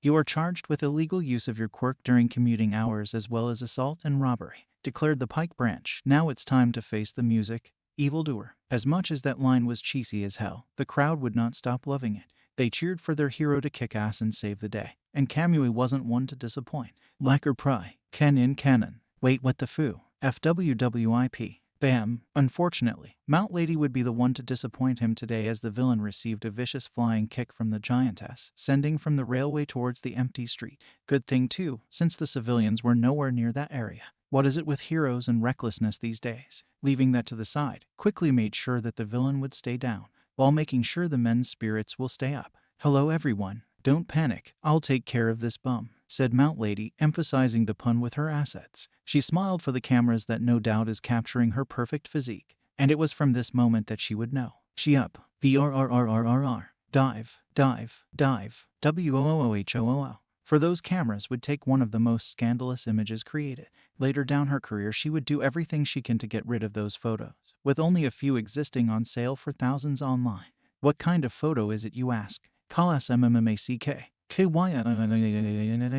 A green-haired kid in a jetpack photobombing Mount Lady's photo shoot in the most perfect way possible. On an unrelated note, this was also around the time where discussions took place about her preferences, further damaging her reputation. Payload deployed, and by golly what a payoff. Izuku laughed maniacally as he heard the cameras shuttering off even quicker in the distance. The creeps will have a field day with that. Just suddenly the ground started to shake around him. Thump, thump, thump, thump. Huh, are we having an earthquake right now? MIIIDOORIIIY. The moment Izuku looks over his shoulder, he sees the heroine striding towards him with a murderous look in her eyes. AWOOGA. His eyes pop out in shock and fear and begins to go faster. Holy moly, big girl at 12 o'clock. I'll teach you to mess with me, you little. No thank you, you are too much of a woman for me to handle right now. GRIIIII. Mount Lady tries to snatch Izuku from the air, but fails to do so while he quickly maneuvers around in the sky. Haha, you can't catch me, big lady. Not when I have this baby in maximum OVERDRI. SWIP. Snatch. Whoa crap. Izuku is now face to face with the giant lady, now seething in barely repressed anger. Now then, tell me one good reason why I shouldn't squish you like the jitterbug you are. Now sweating bullets, the green bean racked his brain for a good enough answer. Because I would be late for the exams. Not good enough, dumbass. Oh, is that so? Well then, Mount Lady winds up her arm and throws him with all the strength she could muster. FWOOSH. Then get the hell going, you brat. On a lighter note. This actually cuts another 4 minutes into his commute. Today is the day of the practical exam at UA. And everyone is truly excited to have the opportunity to join one of the most successful schools of all Japan. Many hopeful and naive students from all over arrive to take part. And for one Ochako Uraraka, this is a dream come true as she sees the massive building in front. Even now she cannot believe what she sees. I can't believe this is happening. This is it. I'm about to take the practical exams. The little country girl thought. Oh gosh, I'm so nervous. I wonder if I can even make the bare minimum. She was quickly brought out of her thoughts by a certain blonde. Hey, get out of the fucking way. Ape. She made way before the guy could barrel her over. Sorry. You better be, fucking round face. Now fuck off. Bakugo kept trudging forward, leaving the poor girl in place. Not much of a good start, but the day is only young. All she needs to do is get by without any more problems and... wait, where is that noise coming from? Uraraka quickly looked around trying to find the source of the sound, not noticing the blonde-haired bomber suddenly stiffing up in alarm. IHH. Now even the other passers-by are stopping to look for that strange yelling. The hell is that noise? You think it's the wind? Don't be stupid, dude. What if it's a villain? Look, there he is. One of the test takers motions everyone to look up. And sure enough they see what looks like a guy with a busted and sputtering jetpack heading towards them. And by them, that means HEYYYYYTHREKACHA. Bakugo turns around and steels himself for what's to come. DEKU, you fucking. Bobby OOOM. The walkway suddenly explodes in a violent manner as Izuku crashes into Bakugo, sending the students in a panic as they try to rush inside to get help. Meanwhile, Uraraka becomes slack-jawed at the massive destruction that just happened right now. The dust soon cleared, leaving behind a large crater. Izuku peers out from the rubble, now covered in soot and dirt. Ugh, note to self, invest in helmets, he said. Then he realized there was a girl in front of him, albeit still in shock. Well now, time to put on the Midoriya charm. Izuku quickly shakes himself free of grime as he flashes his best smile. Well, hello there, sweet cheeks. I was just in the neighborhood and was looking for a place called UA. You know where it is? Huh. Well, DISCLAIMER. What the fuck was that, you little shit? Yelled out Bakugo. He also shot out from the crater, now grabbing Izuku by his shirt collar. The green bean, however, is not fazed if his still plastered smile is anything to go by. What was what? That what? That stupid stunt you did just now. What stunt? Oh, you mean that stunt? It all started when I found Mount Lady on my way here when she was showing of her ass. EOOOM. The greenie suddenly received a punch from the blondie, sending him from the crater bam to one of the hero busts. Owie, you sure like bustin' heads, don't you, Sparky? Shut it, Budget Bosco. What I want to know is what the hell you're doing here. FWOOOSH. Izuku quickly spun towards Bakugo, pissing him off with his smirk. Well, if you must know, yours truly is taking the entrance test. Like hell I will. I'm not gonna let you take my place as #1 hero. Well, I was actually going into business. Boo, what if getting in there means that I get to mess with you? Honk. Izuku quickly pinches Bakugo's nose, making him yelp in pain. Then onto the breach we go. Izuku quickly spins off into the building, leaving a furious Bakugo behind nursing his nose. GRRRR, I'll get you for that shithead. Boom. Bakugo quickly propels himself towards the building, not wanting to let Izuku get the last laugh. Meanwhile, the poor girl known as Uraraka quietly moved along towards the building, still in a bit of shock throughout the whole ordeal. I hope it's not like this all the time. Oh, of course not, my dear. Sometimes it's worse. UA Academy, auditorium. Alright. Welcome one and all to my live show, listeners. Can I get a HEEYYYYYY? Present mic's opening is met with utter silence, except for Izuku, who is standing on his seat and applauding very obnoxiously. HEEYYYY. YAHHH. WHOOOHOOO. Let's get it on like. Smack. Ooh off. Shot it. Kiss ass. The mixter ignored the interruption in stride. Alright now, little listeners, you better pay attention for this next part, you dig? From there he went on a brief overview on the basis of the exams, including the rules, scoring, types of villains, and other miscellaneous things. We would go into further detail, but keep in mind that due to Izuku being, well, Izuku, he did not bother to pay attention. Instead, he poked Bakugo to further piss him off. It wasn't until another interruption rang out through the auditorium. And another thing, you there? Yelled a bespectacled young man, looking at Izuku. Caught off guard by the call-out, the greeneat stood up and looked around before looking at Four Eyes. Huh, you talking to me? Of course I am. Can't you stop bothering others, let alone sit still? You're distracting. He reprimanded the green bean with a glare. If you think UA is just another place for you to goof off, then leave this place immediately. That got a few snickers from the crowd, not feeling sorry for the annoying kid. Welp, he's now on his naughty list. However, Present Mike intervened before things got out of hand. Alright. No need for beef here, little listeners. Save that for the trials. Now then, after the explanation, everyone went to their designated areas, where the examiners are hyping themselves up and getting ready for the test. Izuku looked at the bunch of test takers with not so subtle pity. All would they think they got a chance? Looks like I'll have to be the bearer of bad news then. Haha. As he scanned the area, he found the round-faced girl, who was noticeably nervous as she stared at the entrance, not one to see a damsel in distress. He made his way over to her. Well now, she looks like she's about to float. Time to cheer her up. Hold it right there. Well great, so much for a good luck there. Izuku did an about-face, seeing an irritated-looking Four Eyes storming towards him. I see what you're doing. You're not trying to sabotage your fellow test-takers, are you? Gasped Moi. WHOOOSH. Izuku changed into a gentleman's outfit, now with mustache and cane. The glasses guy really didn't expect that. And neither did the others as well if their jaw drops are anything to go by. Posh English accent, I say. How dare you insinuate that I will be commuting some sort of sportsmanship behavior among my fellow examiners? Well, obviously you what? I am only attempting to provide moral and emotional support to the young lady who is obviously out of her element. Now see here, you delinquent eye. Smack. The glasses guy gets interrupted by a smack across the face with a white glove. How dare you insult me? Very well, I shall defend my honor with utmost haste. Swish. Izuku quickly draws a saber from out of nowhere and points it at Glasses Guy. Have it thee, Navi. Wait, don't. And to start. Izuku immediately stopped his antics. Before leaving literally everyone else in the dust, choking and sputtering on said dirt. Meanwhile, at the teacher's lounge, in an area far from the action of the mock cities where the exam was taking place, the teachers of UA watched with interest as the examiners quickly dashed into the streets, eager to find their first few villains. With special cameras placed all round, there wouldn't be one single place that would be overlooked in the evaluations for the exams. However, it seems that one city in particular has gone off to a rocky start. Well then, that is quite a mighty conundrum they got themselves into, said Snipe. What makes you say that? Asked Midnight. Well, it seems that in City F, a lot of the test takers are too busy clearing their throats than getting in.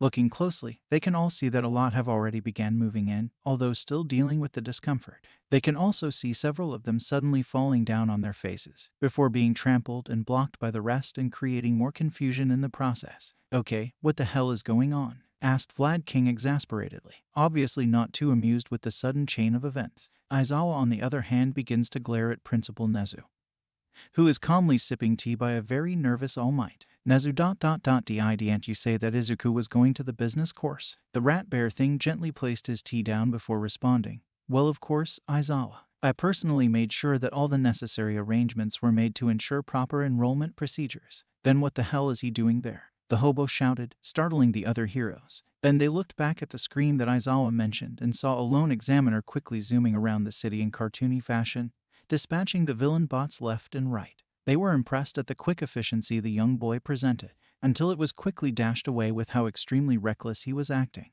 Filling in for us about what's going on there, Principal? Asked a confused present Mike. Nezu quickly pulled out Izuku's special file on the table for everyone, prompting everyone to look into a few of its pages. Very glad you asked, Hizashi. For those who are not native to the Musutafu region, Izuku Midoriya is, by definition, a loose cannon that was recently expelled from Aldria Middle School last year, along with another troublemaker by the name of Katsuki Bakugo. Both have been part of many incidents and have dealt with authorities before, although this has not stopped them from being hostile towards each other. Looking back at the screen, they see Izuku now dealing with a three-pointer by riding the damn thing rodeo style in a cowboy costume. YEHAAWWW. Ride MCLANKY. YOOHHHE. The three-pointer tries to buck Jesse Jackass of its back with little luck, on causing collateral damage on the area. A two-pointer comes along and tries to come in to support its troubling ally. Clank, crash, only for it to be kicked by the three-pointer out of confusion, sending it through a building. The three-pointer bucks wildly through the streets until the poor thing manages to overexert itself, now sputtering around before collapsing into a heap of scrap. Izuku jumps from the scrap heap, dusting himself off. Well then, ain't that a kick in the head? WHOOOSH. Izuku then quickly spun off to find another victim. The teacher sat in relative silence as they slowly moved their gaze from the screen towards the principal, who continued to drink his tea. Aizawa was not in the mood to deal with this. Okay, let me ask again. Why the hell did you allow him to take the exams? Why, it's simple really. I didn't, replied Nezu. This threw them for a loop. What? Then who did? From what I've discovered, it appears that a third party altered the forms so that Izuku would be in the hero course. This third party also made sure that there was no way that the alterations would be corrected, lest the school face some sort of cyber attack. We need to end the tests immediately. That boy could be an agent of theirs trying to infiltrate the school, cried Vlad King. Principal Nezu waved of the concerns. Now, that will not be necessary. In fact, I have already decided to welcome him into UA the moment he sent his application in. Midnight is confused by the notion. If that's the case, then why does he need to take the exams? As much as I love making men work for it, isn't it a bit excessive to make him do it anyways? I'm so very glad you asked, Kayama-sensei, replied Nezu gleefully. You see, I have kept tabs on the young man for many years, and you would be surprised at the many things he can be able to do with his quirk. However, many of the incidents he has been involved with have had virtually zero casualties, with most of the injuries being mostly from those causing the commotion or by Izuku himself. Reckless and unpredictable he can be, there is no doubt in my mind that he has at least a moral compass. If we can assist him with this, we just might be able to curb some of his more erratic tendencies. The principal motioned for one of the teachers to head towards the control console, preparing the zero-pointer for deployment. Nezu continued with his explanation. As for this mystery group, whatever they have in store for us they need the boy for. We must make sure that he doesn't fall in the wrong crowd, and at the very least let him enjoy his school days before venturing out into the real world. He is still a child, after all. The button is pressed, finally releasing the behemoth at the unsuspecting examiners. The teachers went back to looking intently at the screen, eager to see the results. Now then, let us see if he has what it takes. Meanwhile, back at City F. Heh. Oh Izuku, you sly dog you. That double shoe tie-up you did is absolutely genius. Hahaha. Now that he felt more comfortable with the amount of points he has, Izuku decided to take a stroll through the city, ignoring the villain bots that came by. While some of them did try to take advantage of his supposed lowered guard. Target acquired, prepared to die. Slam, crack, bash, ... They were immediately killed off by some of the examiners that were still looking for stragglers. A three-pointer was fixing its weapon towards Izuku before being completely destroyed by a massive kick by the glasses guy. Izuku quickly turned around to face his supposed savior. Whoa mama. You really know how to put your foot down, don't you, Four Eyes? Four Eyes was not having it. That is enough out of you, ruffian. We're here to test ourselves to see if we are worthy enough to be heroes in training. And yet here you are walking around as if it was just a game. Don't you have any shame? I do, which is why I'm planning to go to the business course. Shame sells, you know. Besides, I'm not using it anyways. Huh, but why? You that sentence doesn't make any sense. If it can make money, then there is no need for logic. Four Eyes flails his arms in a robotic motion, too frustrated with his idiotic reasoning. Enough. I will make sure that you are disqualified from the exams. This struck a nerve with Izuku, now pissed off with the wise-ass Wally. Ouldn't dare, Four Eyes. I am not Four Eyes. My name is Tenya Ida, and I am Shamus Msire Self, under the alias of Izuku Midoriya. Well then, Mydoria. I hope you are ready to face the consequences when I... Thum. Ground-shaking steps interrupt their argument, throwing them both off guard. Some of the buildings that were already weakened by the previous encounters collapse under the intense movement, adding to the confusion. Soon, they begin to the other examiners running away from whatever was approaching. Boom. Suddenly, a giant robotic fist bursts through a previously untouched building closely, revealing the zero-pointer in all its unholy glory. The two boys are dumbfounded by the sheer size of this absolute unit, their argument quickly dying down for now. Izuku is the first to snap back to his senses. Well now, this looks like one hell of a boss fight, ain't it, Four Eyes? Ida didn't bother to reply, already dashing away from the scene, knowing that sticking around wouldn't do any good. Izuku started to dash away from the danger as well. Suddenly a sound was heard, making him stop in place. I think I broke something. Izuku looked back and saw the girl from earlier on the ground, her feet caught in the rubble and unable to move. He looked to see if anyone was around to help, but it was only him that was close-by, not one to leave a lady in distress.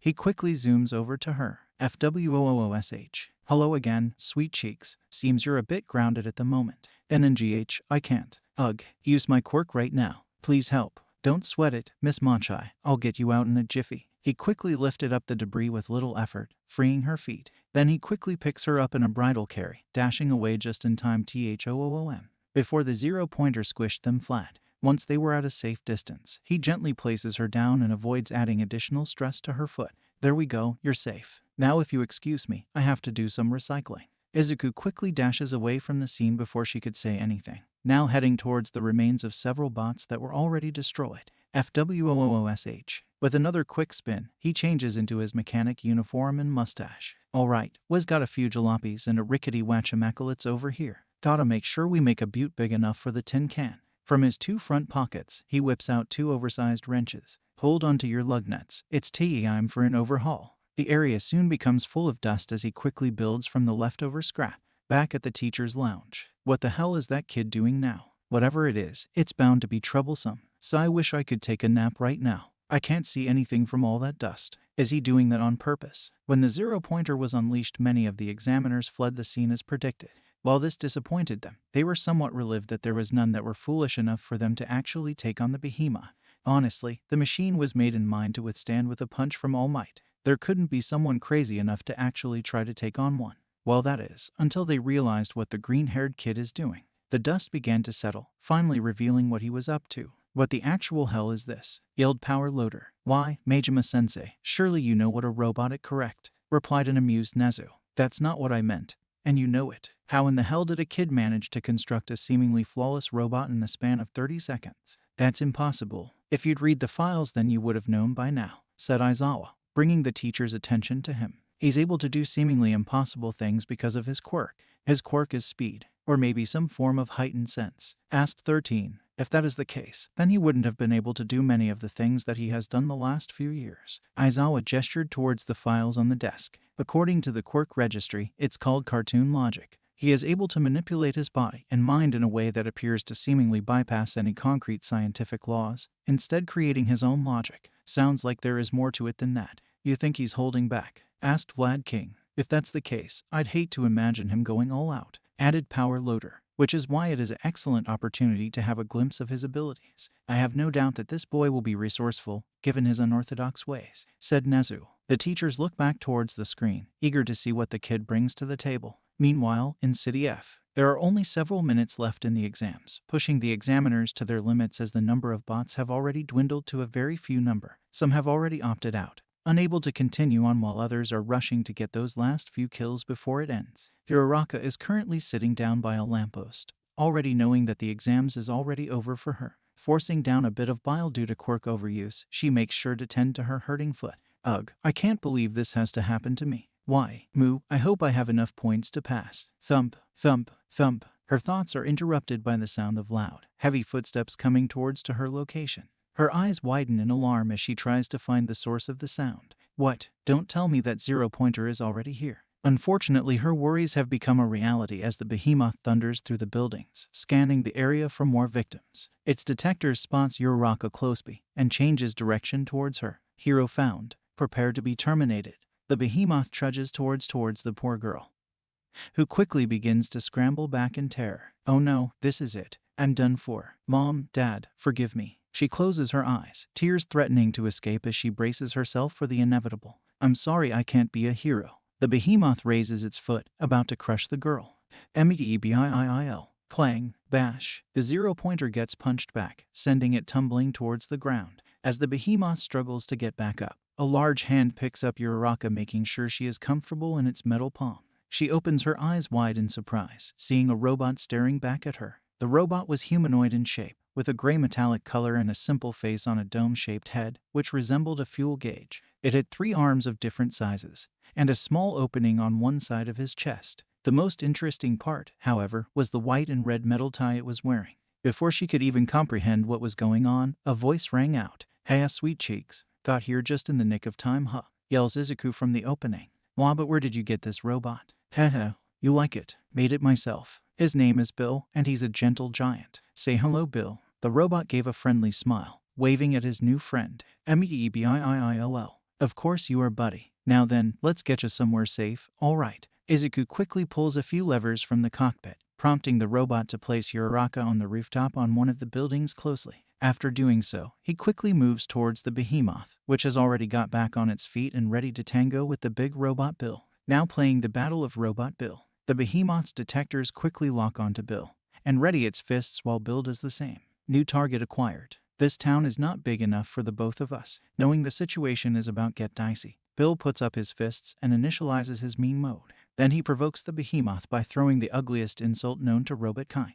Medebil. First blood has already been drawn, and the behemoth is now crippled by the overwhelming feeling of inadequacy of his floppy disk. Soon, its embarrassment gives into blind rage as the behemoth begins to race towards Bill. Seeing this, Bill quickly dodges to the left, barely missing the metal fist towards his face. Taking advantage of the opening, he quickly gives a left jab to the face, knocking the behemoth back. Now discombobulated, Bill quickly follows up with a right jab, left, left, then body blow, inching the behemoth back. The behemoth gets fed up and blocks the next incoming attack by grabbing Bill's fist. Seeing an opening, it delivers a massive headbutt, knocking Bill. Izuku hangs on to dear life on a lever as the behemoth begins to race towards Bill again. Knowing he wouldn't have enough time to get Bill up again, he quickly reaches out and presses a big red button labeled jump out of hole. Suddenly, Bill lifts both of his legs before 2 springs pop out of his heels, hitting the behemoth's center mass and crashing it towards an unoccupied building.